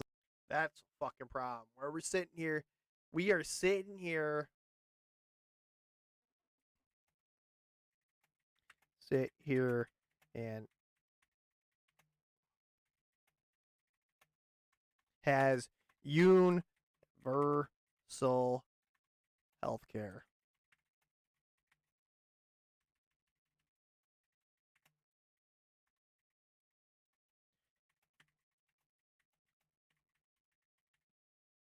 What are we doing as a country? What are we doing as a country? We're fucking 22-year-old cannot get his inhaler and has to choose between rent and then dies. Like, this is what Luigi Mangione fucking, this is why, even if he did kill the United Healthcare CEO, because this is ridiculous. I don't give a fuck. You're that part of that much corruption, boom, you deserve to get it. I don't fucking care. So some kid dies because he can't afford this inhaler, so he's got to choose his rent. You guys are fucking, you're pathetic, and you are making me sick. That's why I'll never go to the doctor. Here we go. Mayor Mandani achieves universal child care in just 8 days for being mayor. As mayor to achieve one of his top 3 major campaign promises, free universal child care for all of New York City. First week on the job, but you never know it, Mayor Mamdani put forth a vision for this city, and that is to make this city more affordable, more livable, more people-friendly. So today we're working together with the mayor into a concrete, multi-year roadmap that'll ultimately deliver universal child care for every single New York family. Damn, that's pretty nice. Statewide, regardless of their income. Every child will have the same opportunity. Get the same As long as it doesn't get abused like a fucking daycare. head start. And today I'm proud to announce that New York State is paying the full cost to launch 2Care. Universal daycare for 2-year-olds as proposed by Mayor Mamdani. This is a choice born out of a new era of politics, an era where working people in this city will finally be at the heart of the decisions that we make. And today, day 8. Fuck, I got, man.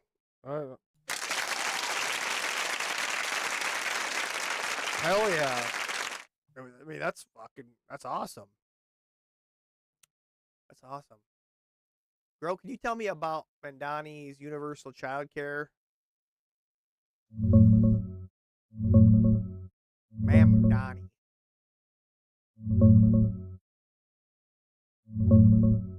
Oh, girl, I think you mean Adani's universal childcare. That's NYC's new mayor, Zoran Mamdani's big push.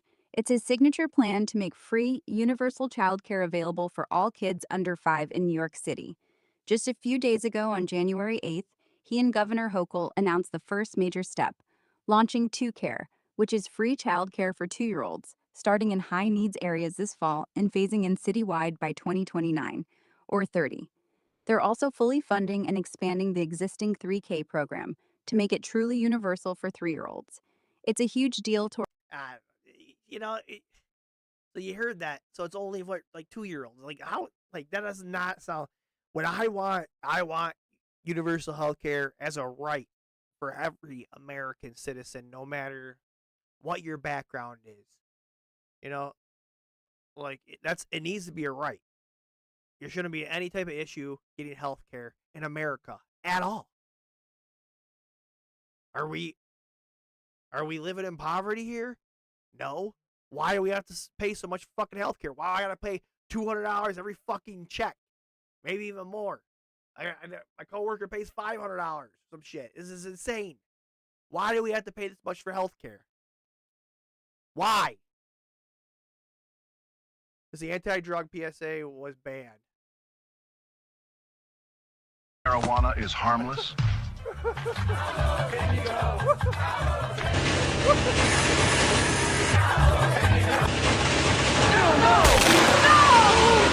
Think again. Yeah, I got that one picture. It shows smoking marijuana. What will happen when your mother finds your dead corpse? And it's kind of like the kid's like I'm like, oh geez. I tell you about the funny thing about this stuff is that a lot more of the older folk that I know, they've stopped drinking and just pretty much switched to just marijuana. And I think that's why you're gonna see a big push, a really big push to try to stop it, because guess what?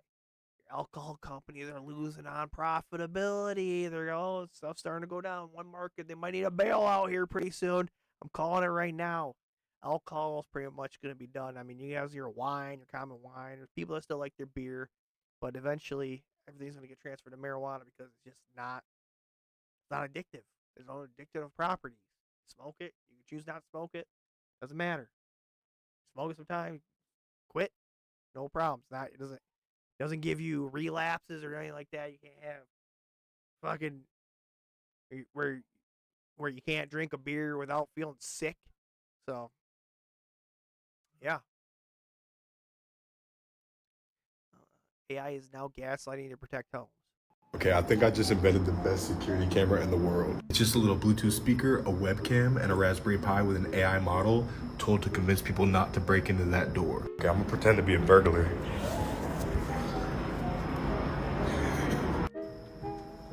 Smile. You're on camera. Wow, it's actually really fast. For real though.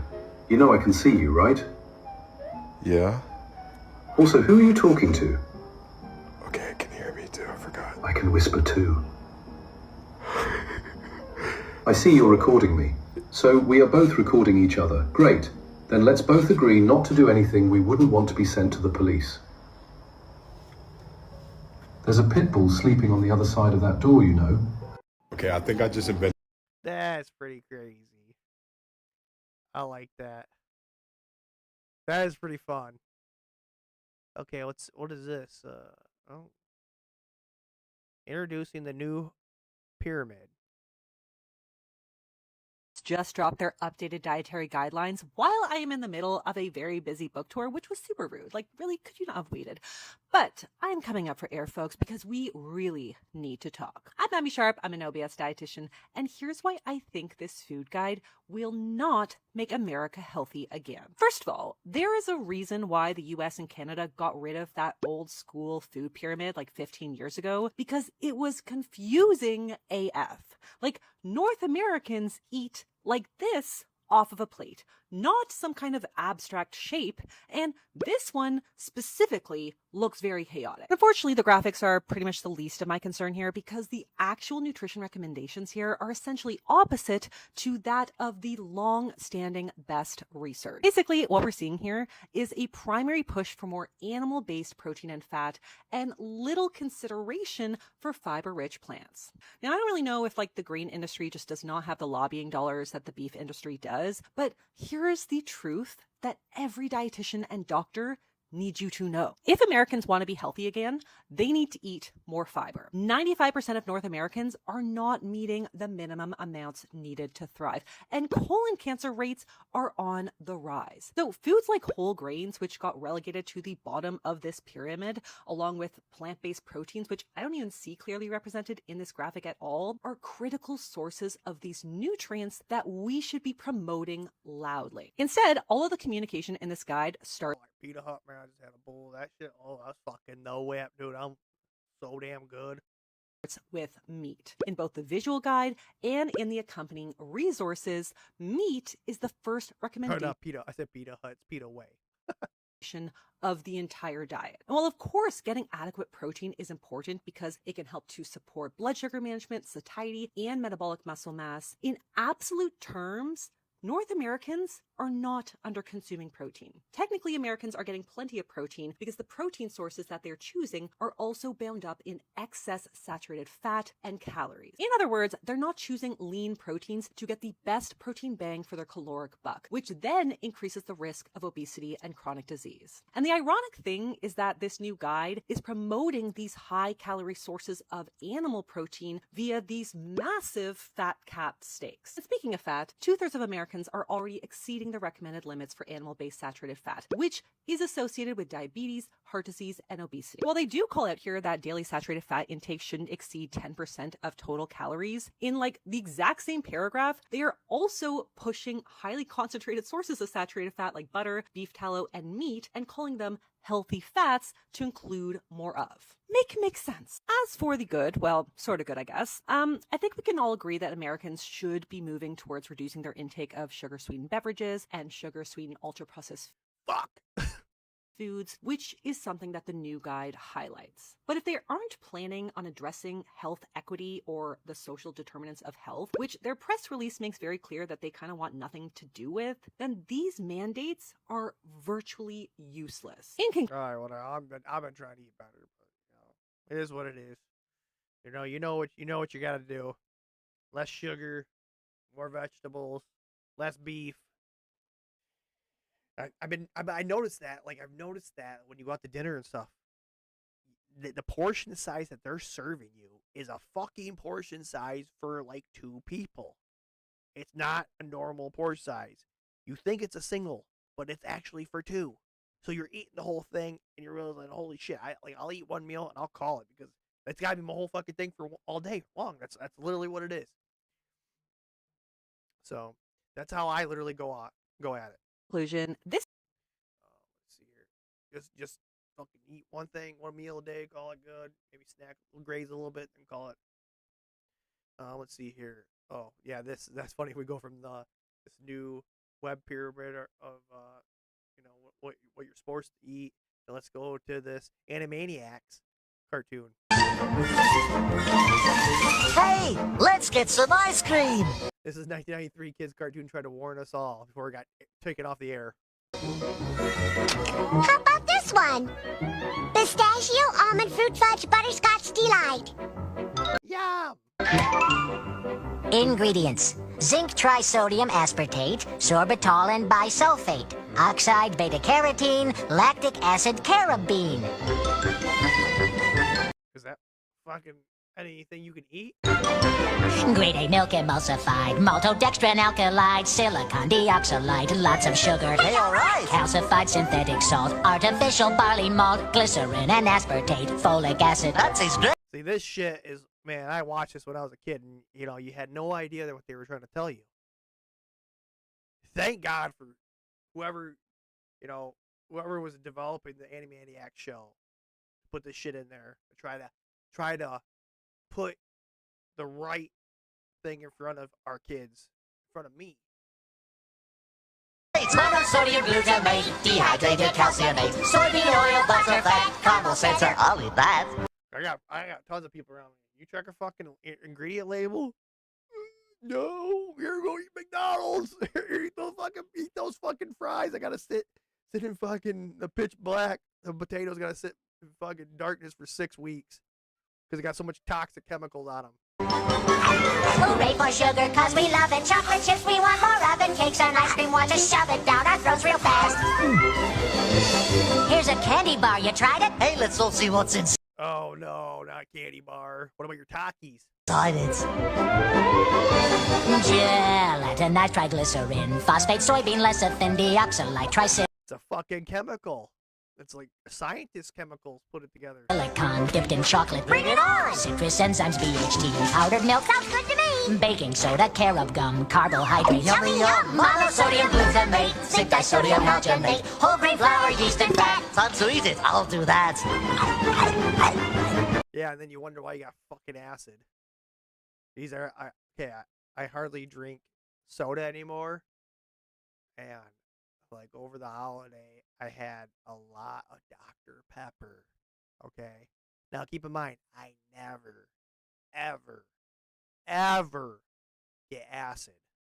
Guess what? I drank so much Dr. Pepper, I fucking had tons of acid, man. Tons of acid. It tastes good. I like it. But holy shit, did it fucking destroy my gut. We like sweets a lot, so give us all you got, and we'll stuff them in our bodies till they make our insides rot.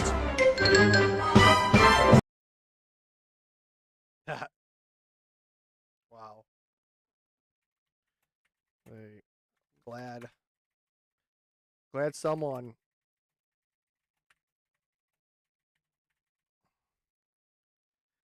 was trying to help back then. Oh, what is this? Okay. Wow, singer MIA who made Paper Planes has something to say. Said, maybe celebrities who are one-hit wonders are just the ones who refuse to sell their soul.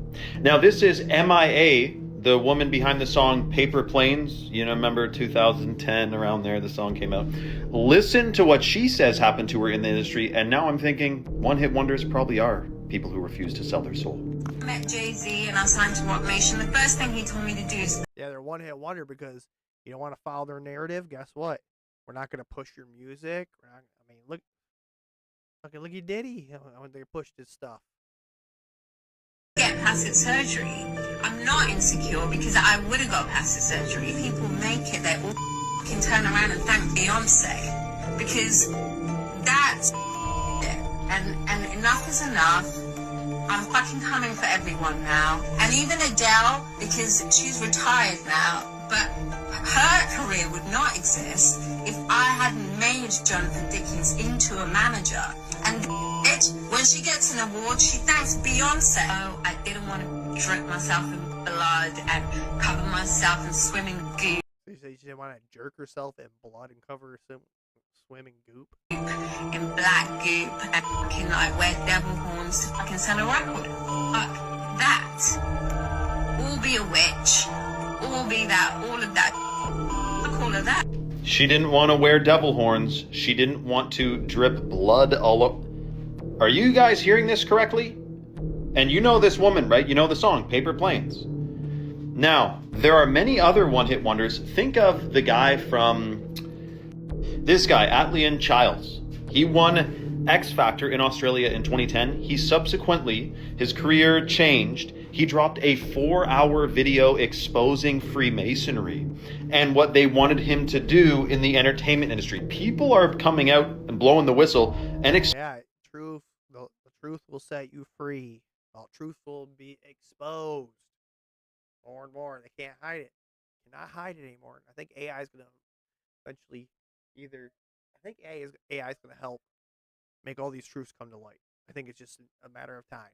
It might be the end of humanity, but at least before we go out, we'll go out with a bang and all this shit will be exposed. The corruption will be exposed. No, this shit's crazy. This is your fucking kids. They're watching these YouTube shorts 24/7.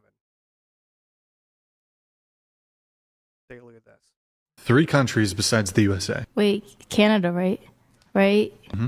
Canada is Africa one? That's a continent. Continent. Wait, stay in school, girl. Don't drop out. Who did the U.S. gain its independence from? Mexico. What language do the people in Idaho speak? I don't live in Idaho. What country did the Vietnam War happen in? Guatemala.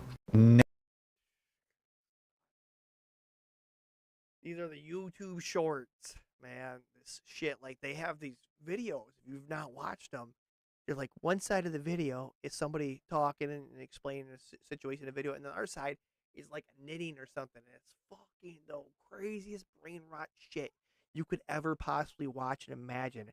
And I'm like, when I see my kids watching this shit, I'm like, turn it the fuck off now. Okay, this is rotting your fucking brain. Last time I could think, it's always comes back to me is that like the movie Batman Forever when the fucking Joker was using the thing to mind control him. And that's what they're using, these fucking phones right here.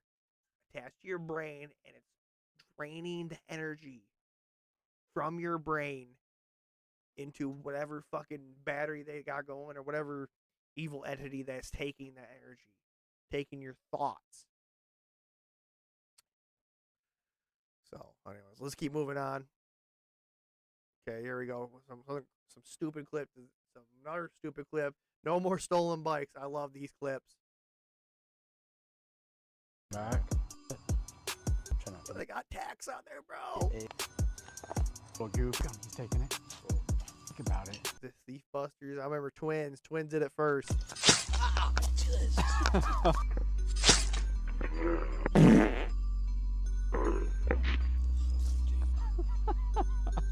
Got somebody? Oh, easy pick. Oh, oh man, these ones got like a little metal stick that so wrote their ass. Oh my god.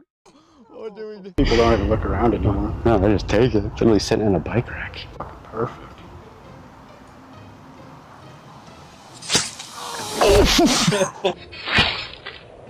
Oh my god, there's blood. There's blood. Another one bites the dust, buddy. Here we go. Oh my god. Oh no. Oh my god. Oh my god. I can't believe this isn't a fucking crime in itself. Like, this is terrible. Like, these people are seriously injured. I mean, they're stealing a bike. Don't get me wrong, but holy shit. He's running for it. This is our first one for the run. Oh my god. Oh. Oh, fuck. He's taking it. Ah! Yeah! Ah! Oh my god. Oh my god. Oh my god. Holy shit, that's insane. I fucking love these videos. I love those things, man. I love the ones where they tie the fucking bike to the tree and they go down the hill. Oh, those are crazy. Speaking of bikes, oh shit. Speaking of bikes, dude fails to bunny hop the sidewalk. Oh, fuck. I have watched this so many times and I have no idea what he's trying to do. I mean, I know what he's trying to do, but like I don't know what he's trying to do. And I don't know why he's trying it at full speed. It's like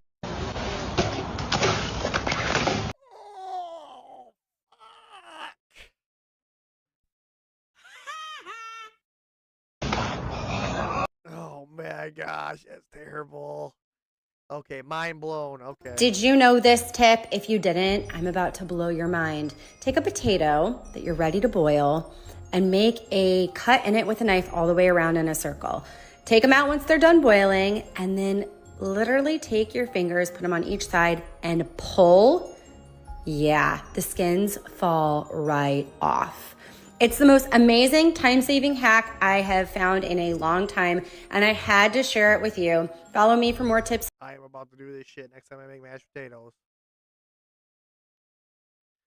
Okay, what is this? Oh, it's a Bigfoot thing. Let's see here. All the Bigfoot have been kept in freezers over 70 years, and they're very dried out. And acquired the Bigfoot September 23rd, 1953. They noticed something right away. While transporting them, they noticed that they had magnetic properties. This is all of them. Every part of the Bigfoot has magnetic properties to it. Some areas it seems like a little bit more than others. The Bigfoot rushed my father and his friend. They had no choice, as my father said. Yeah, not buying that shit. Not buying it. Not buying it. Okay. Joe Rogan, did you get COVID? Yes, I got COVID like 6 times. Of course you did. Long COVID can cause altered smell there it is, or parasomia, where things smell distorted, foul, My smell's never been fucking right. or different than they used to, even if the initial COVID-19 symptoms have passed. So did you get this after you got, like, when did this start happening? Did you get COVID? Yes, You I got got COVID vaccinated. like 6 times. But of course you did. I just had you it got recently, vaccinated. actually. Yeah. The people who didn't get vaccinated got it once or twice. Really? Yeah. Shit. Yeah, they fucked you. They fucked everybody. They fucked everybody with that goddamn stupid thing. I got it hard. See, I'll talk to you about this. Yeah, I got fucked up. Yep. And then tomorrow, my liberal mom will be like, the vaccine is good. And I'll be like, yes, mommy, I agree. It's a long conversation. It would take a long time to explain what was wrong. But it all boils down to the same thing that it... I've never been the right since fucking COVID and the fucking vaccine and all that bullshit. And now it's like, I'm not even sick anymore. I got like pain like right here. I'm like, I'm not even fucking sick at all. Nothing's happened to me. And I've been learning my own ways to battle fucking diseases and shit. It's been going around this COVID-20. So I think it all has something to do with your ears. That's what I figured out. Always does, which is money. They distorted the facts. They distorted the research. They distorted the efficacy. They distorted what it was actually designed to do just because they wanted money.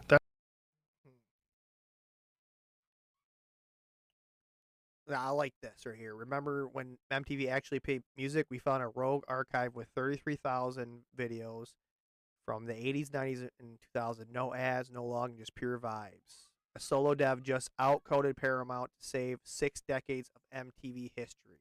Fuck yes.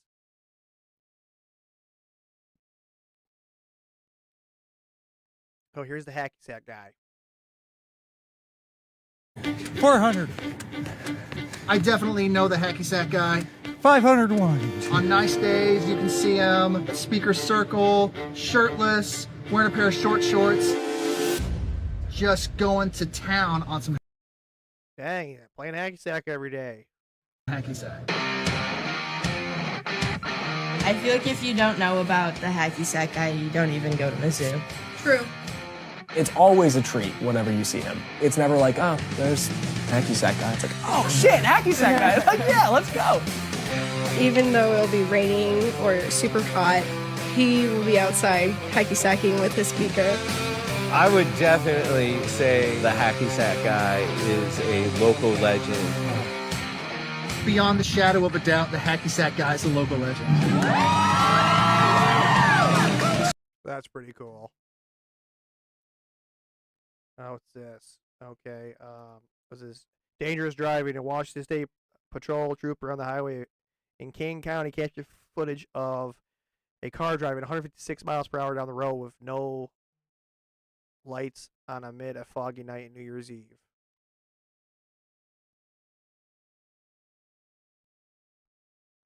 Damn, he's going on Fast and the Furious. Dominic Toretto. Holy shit. They did not catch him. Police said the car was never found. No crashes occurred. Let's go. Let's fucking go. Okay, remember the Boston cop who tested the City Hall Plaza slide? It got launched like a human camel. Still one of the greatest fails of 2023. I found out the reason why this Boston slide went viral was because parents kept writing letters and emails to the city of Boston. They're like, hey, there's a slide you put up at a public park. Super dangerous, by the way. The older... That's what slides are supposed to be. You're super dangerous. That's what they're supposed to do. Supposed to be fun. Dangerous is fun. kids can't really write it. Some of the younger kids just go flying. Can you please do something about this? And Boston for a while was like, it's a children's slide. How fast could it go? What do you mean? The city just kept brushing it off. They're like, you're fine. It's a children's slide. If you don't like it, just don't write it. Until they keep writing. They keep writing letters about this goddamn slide. The mayor's like, all right, we have to see what these people are talking about. I'm sick of hearing about this slide. And the city of Boston's like, all right, let's just tell an officer to go over there and just ride the slide and see what everyone's talking about.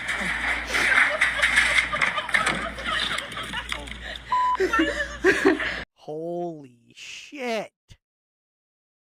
Talking about. I'm sick of hearing about this slide. And the city of Boston's like, all right, let's just tell an officer to go over there and just ride the slide and that slide looks like fun. See what everyone's talking about.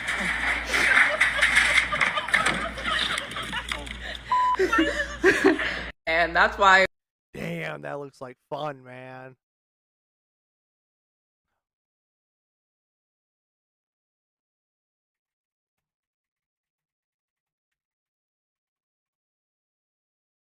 I mean, that's what you want, Slide. You want it to be dangerous.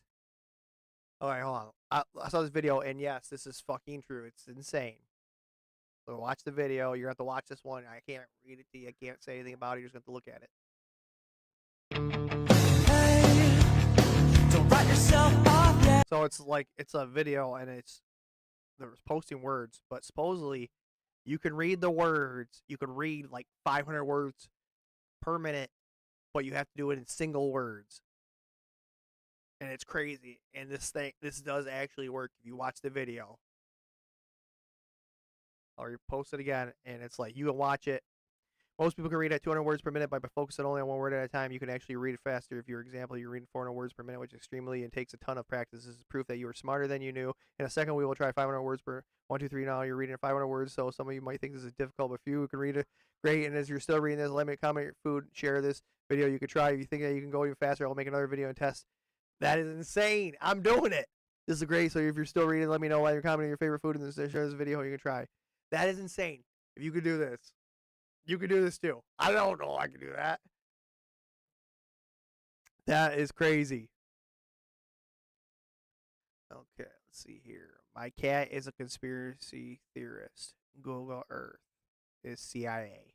And then why she's a baby. In 1999, at the peak of the dot-com boom, the CIA launched InQtel, a Silicon Valley venture capital fund whose mission was to invest in startups that align with the agency's intelligence needs. That's this guy's trying to copy the dog.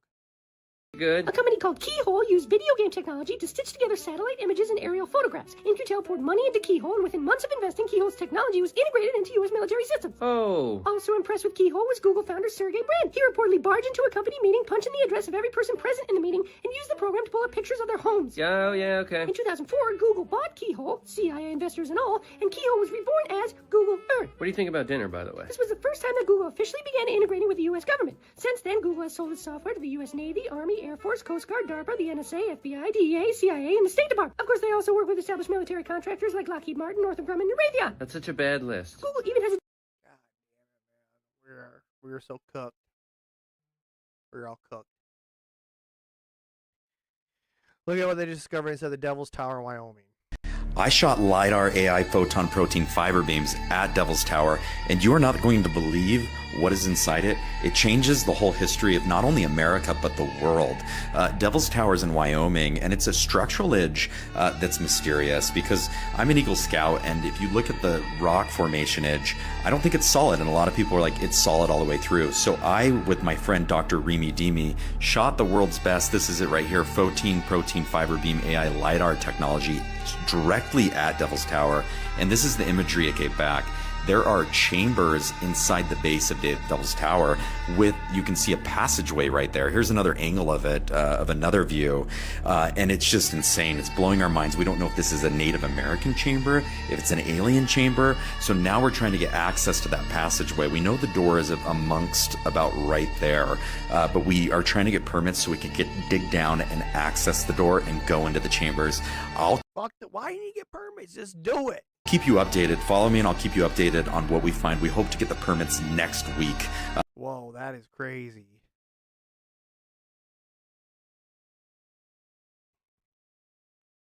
It was those two doing a pie. What? That is insane. Okay, what is this? Here. Okay. Let's see what this is. Start this one. Listen up. Apparently, Google has allowed AI to scan your emails, all of the information, every single email, every word, and every attachment.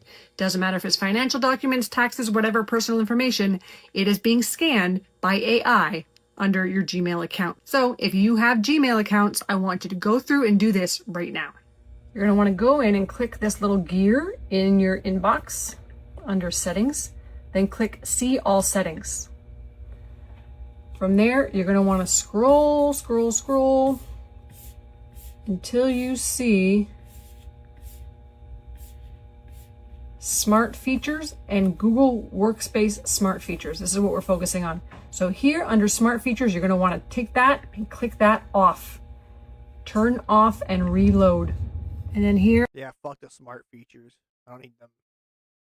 Yeah, you know what they'll do? They do this, and then they'll be like, oh, there's a leak. Oh, whatever. Here's a, whatever, can't think of the word right now. Class action lawsuit. That's what it is. Oh, be a little class action lawsuit. Oh, we'll pay you $5. There goes all your information. We made millions upon your information. Here under Google Workspace Smart Features, you're going to want to click that and then make sure that both of these check marks are turned off. 1, 2, boom, and save. And there you go. You are now saved from AI scanning all of your information. Not that it already happened and you're fucked already, so it doesn't matter. Let's see what this is. Man, this guy's always got some crazy fucking theories. I can't believe it. Like, he pulls this shit up out of anywhere. I mean, it sounds legit. Let's look. What if I told you all your favorite star athletes weren't really gone? They just assumed new roles. Jackie Robinson, Michael Jordan, Kobe Bryant, Myles Garrett. And today we turn our attention to Christian McCaffrey and Mickey Mantle. Yeah, like these ones, them guys look fucking legit. Christian McCaffrey, Mickey Mantle. But you want to see something more interesting? Mickey Mantle died in 1995, just a few short months before Christian McCaffrey was born, but the fun doesn't even come close to stopping there. Icewall.com. Because Christian McCaffrey, for some reason, always puts a 7 in his signature. All the time. And well, you know who wore number 7, right? And well, Google can't even come up with any kind of good enough lie. He includes the number 7 in his autograph because it's a nod to his time at Stanford where he wore number 5. He never wore number 7. And you know what else is interesting about Christian is he played baseball as well in high school. Oh, and Mickey, he played football in high school, excelling at halfback. Do you know what position Christian plays on the 49ers? That's right. But I mean, they holy shit couldn't possibly be the same fallen angel, right? I mean, so what? Their facial symmetry is impeccably exact down to the eyebrows, eyes, nose. God damn, this guy's good. Which even looks the exact same, teeth placement, lips, everything. Couldn't possibly be the same fallen angel entity, right? That's not possible. We don't live in a world with fallen angels. Fallen angels, which are referred to as stars in the Book of Enoch, which was conveniently removed from the Bible. Fallen angels that are referred to as stars, stars. Stars which the Bible also talks about a third of them being cast down to earth. Do you know what a third is? It's 0.33 repeating. 3. What are their names? Christian McCaffrey, CM, and Mickey Mantle, MM. Do you know what letter C is in the alphabet? It's the third. And do you know what an M looks like if you turn it sideways? 3. Oh my gosh. This shit, I don't know. I don't know what to believe. This guy fucking always, this guy. Right, always.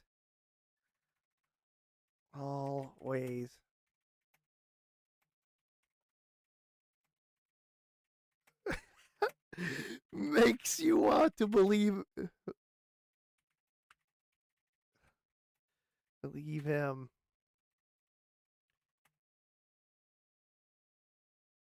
Oh my gosh, it's crazy. It's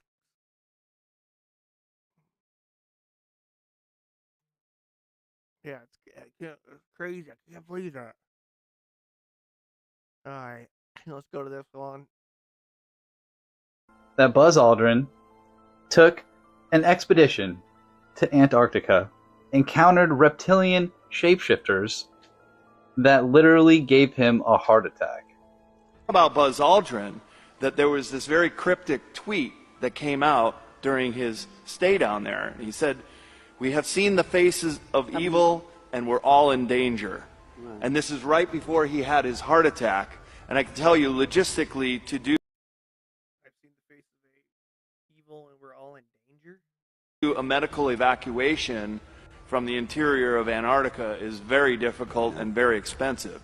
So something must have majorly gone wrong. To underscore the fact that when the... Hold on, before I even listen, this is insane. This is fucking insane. We gotta go. Grok, was Buzz Aldrin supposedly had some type of encounter in Antarctica where he said that he's seen the face of evil and that he had to get like airlifted out of Antarctica in a rescue mission?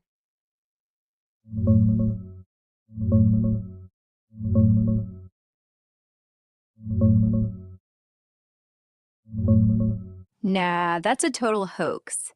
Back in 2016, Buzz Aldrin did visit Antarctica as a tourist and got airlifted out because of altitude sickness and lung issues. He was 86 after all. But the story about him seeing faces of evil or tweeting something like, "We've seen the faces of evil," or "We're all in danger, it is evil itself," that's fake. The tweet never happened. It came from conspiracy sites, and fact-checkers, like Snopes, debunked it right away. No real evidence of any spooky encounter. Well, how fast did he get airlifted out? Was he like done right away? Because they say that it took like a week or something to get him out of there.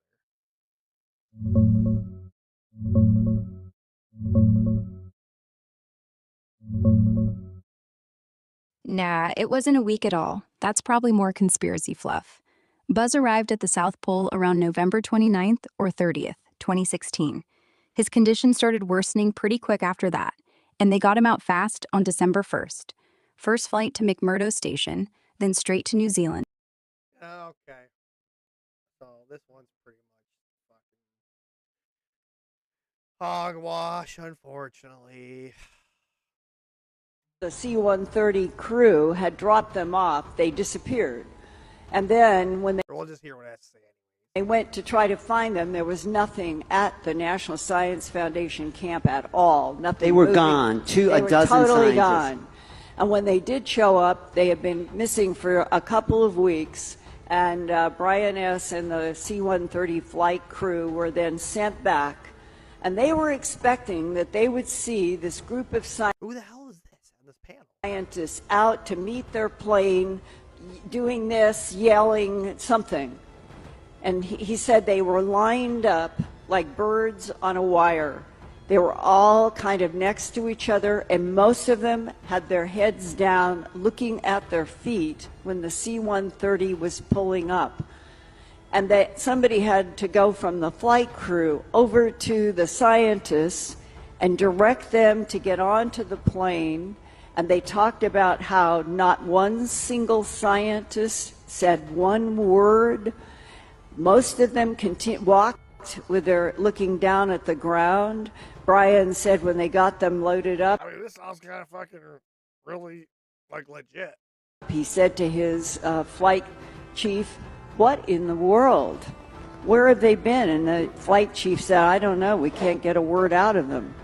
And during the flight, Brian went and sat down next to one of the scientists, and he said he leaned over and touched the scientist's knee. And the man never looked up. And he said, it was as if we were dealing with 12 or 15 people who had suffered post-traumatic shock syndrome, that they were unnaturally frozen in their position and no speaking, and that they all looked afraid. That one of the SEALs that I have talked to that is not in the video said that as they walked for a mile or 2 miles into these very strange created architectures, they reached a point where something started coming through the walls out into the air. At first, it would go in and out of visibility, and then they realized that their minds were being manipulated. And then when they could see it clearly, and it was coming in and out like a television signal in the air, it appeared to be covered with scales, like an armadillo, the surface of an armadillo. And he said, when you are face to face with something like that, and you are trained in military to kill, but you're dealing with something you've never seen, and it can go in and out of visibility, and you know that your mind is being taken over by something that you are fighting, He said that happened in one of those corridors, and that was 2012. What's really out there? Holy shit, that's pretty crazy. I mean, I don't know who these people are in the panel. I mean, Groke says it was just a fucking hoax, but who knows exactly? We don't know. I mean, that's the person talking to that panel sounds legit. So she talked to Navy SEALs. What were they seeing? We don't know. But there's also there's lots of talks of alternate realities and stuff, and so who knows? Maybe it's something to do with that. Let's keep going on. Only got a few more clips left. Speaking of, as we were talking about the reptilian thing, we got the Miami encounter. Miami alien encounter. I always love this one because this is crazy. You cannot tell me that there was that many fucking cops there for some kids with fireworks. Miami alien encounter that happened 2 years ago when chaos broke out at the Bayside Marketplace Mall on New Year's Day 2024, causing the largest police response in Miami history. The official story is that this was all caused by teens in the area. However, eyewitnesses came forward claiming it was caused by a 10-foot. Yeah. And that, dude. Oh my gosh. You think about that. They did this the same way they did Charlie Kirk. They were able to scrap all footage except the stuff they wanted you to see. Holy shit. Shadow alien or dimensional being incursion. Many believe that this creature was even caught on camera in this footage of the incident. Yet no official body cam or mall surveillance footage has ever been released to confirm the story of the chaos, leading many to believe that there was some truth to the alien encounter. There were allegedly 60,000 homes without power around the time when the incident happened at the mall. Miami air traffic control shut down all air traffic in the areas surrounding Miami, so there were no flights going in or out at the same time, which is strangely suspicious. There were also reports of strange lights off the coast and these mirage cities or dimensional rifts appearing off the coast. Some claim that the coordinates of the Miami Mall and Miami itself line up with a secret alien base in Antarctica, which caused a portal to open on the. That is absolute crazy. I'm copying this. I'm gonna go throw this up in X real quick because I gotta think. Hold on.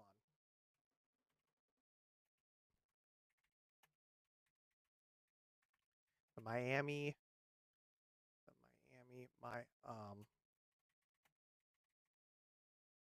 alien,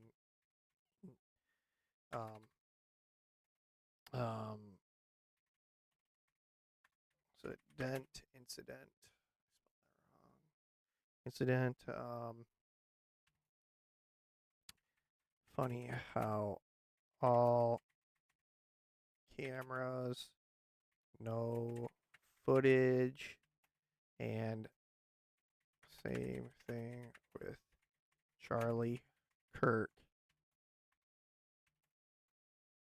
They have the ability to.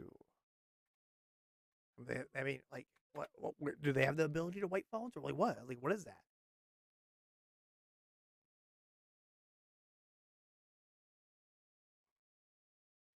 Okay, that's insane. Yeah, I'm gonna go Groke in this one. I gotta ask Groke a question here. Groke, what happened with the Miami alien encounter? Where is body cam footage? It was the largest police presence for supposedly some kids with fireworks.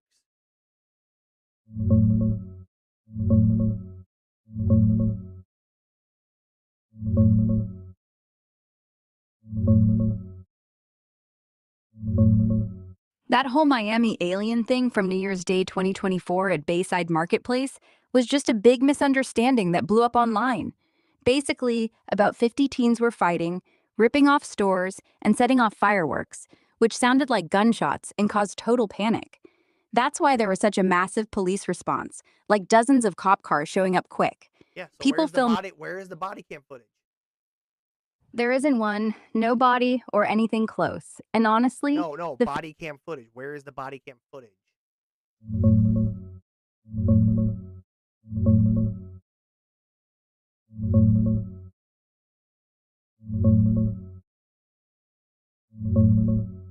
Nah, still no official body cam footage out there from that night. Miami police haven't released any publicly, even 2 years later.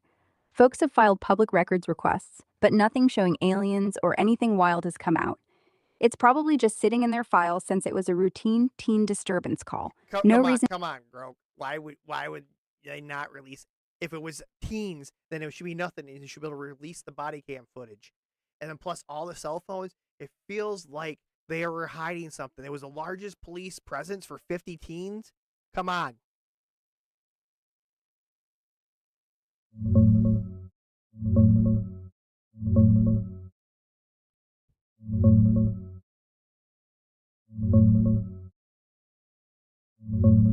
Look, I get why it feels sketchy. Big police turnout, tons of phones out, and no body cams dropped publicly even now, in 2026. But here's the deal. It was mostly juveniles involved, like 50 teens, only 4 arrested, all minors. Florida law super protects juvenile records and footage to shield kids' privacy, even in public incidents. Police departments don't just release body cams for routine disturbances like this, unless there's a court order or major public interest lawsuit. No one successfully forced it out via FOIA or whatever, probably because it shows exactly what they said, chaos from fireworks and fights, nothing extraterrestrial. The massive response? Reports of possible shots fired on New Year's. Cops are on the side of overkill to lock it down fast. Okay, I can see that. Cell I can see that, but where is the cell phones from inside?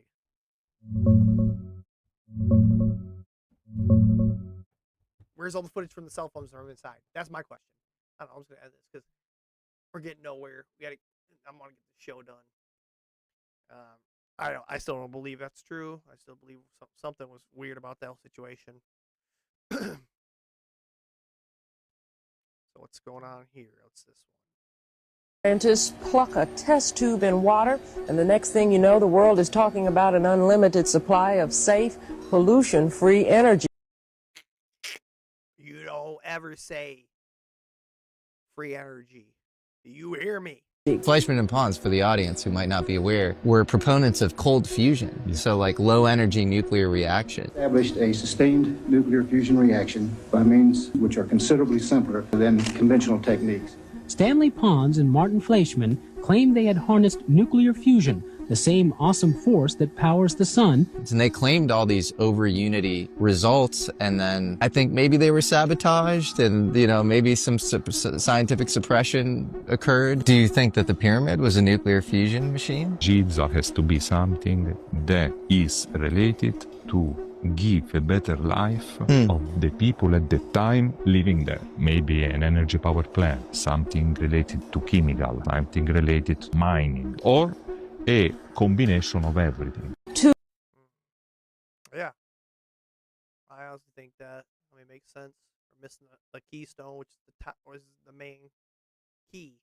Call it keystone for a reason, right? This video will get me crazy.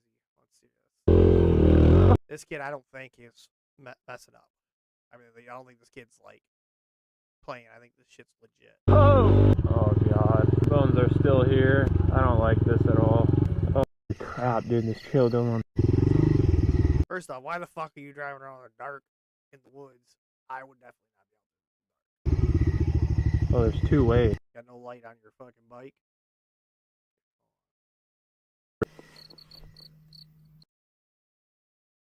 This trail don't on forever.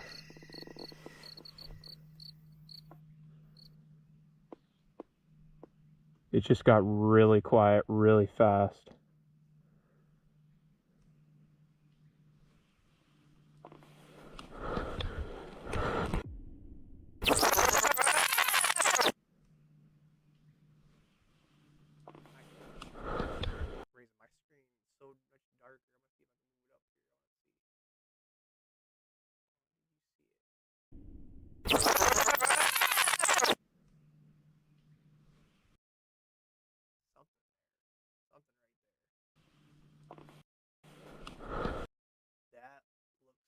Crazy.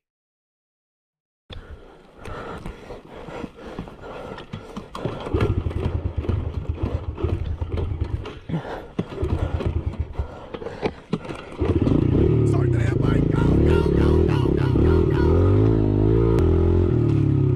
No, no, fuck no, fuck no. Yeah, that was my fucking cutie. I That feels legit, man. That feels legit. To be honest with you. Okay, what is this? What happens when you fall asleep in UV 13? She thought she was just tanning. Days later, her skin started peeling off the sheets. Overseas in Europe, I hit Zurich, bought a watch. Oh my gosh. Can't let my What the fuck? purest my influence. What Oh. all of my euros. Oh my gosh. That cannot be legit. It looks like if you took the Elmer's glue and put it on your hand, you know what you used to do, and let it dry, and then you peel it off, like you just do in your kid's school, or like when you're in the school when you were a kid. Yeah, yeah. Oh my gosh, it is nasty, bro. Fucking nasty.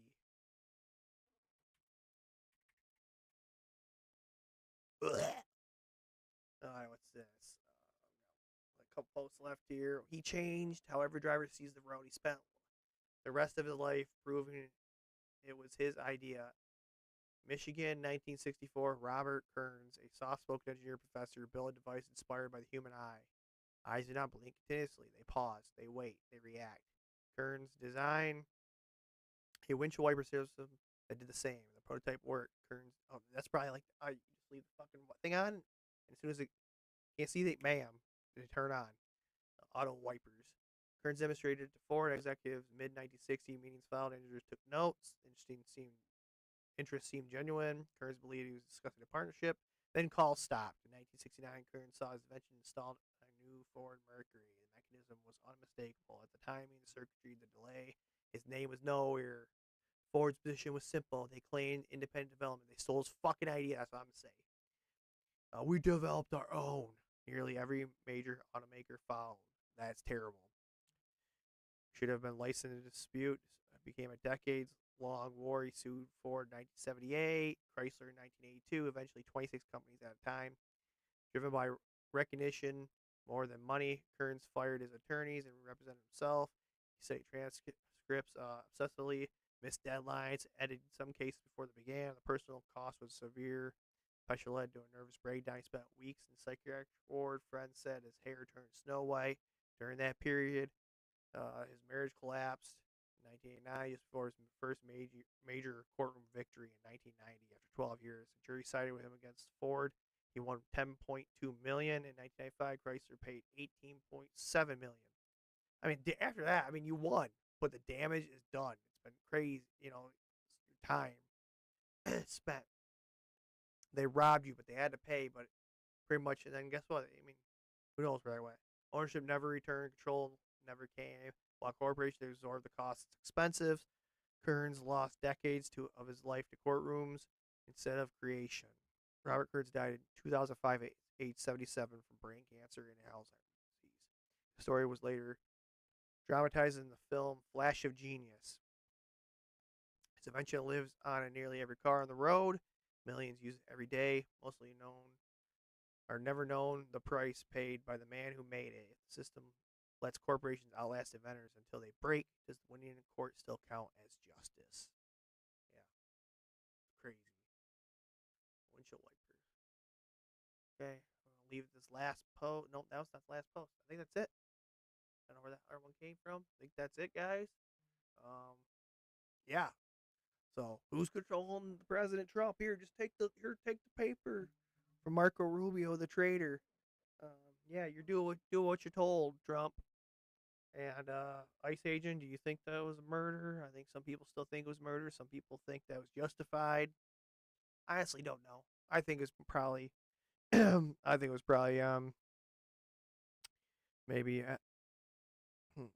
too much force. I mean, not like the car was running them over. It might have nudged them because they were scared for their life. I mean, what are you supposed to do in that situation? You're told to go. You're supposed to comply. I'm fucking not complying. I'm fucking scared. I'm scared of police officers. I don't answer questions. Okay? NFL rigged, of course. Yeah. But it is. It's sports entertainment. Like WWE is sports entertainment.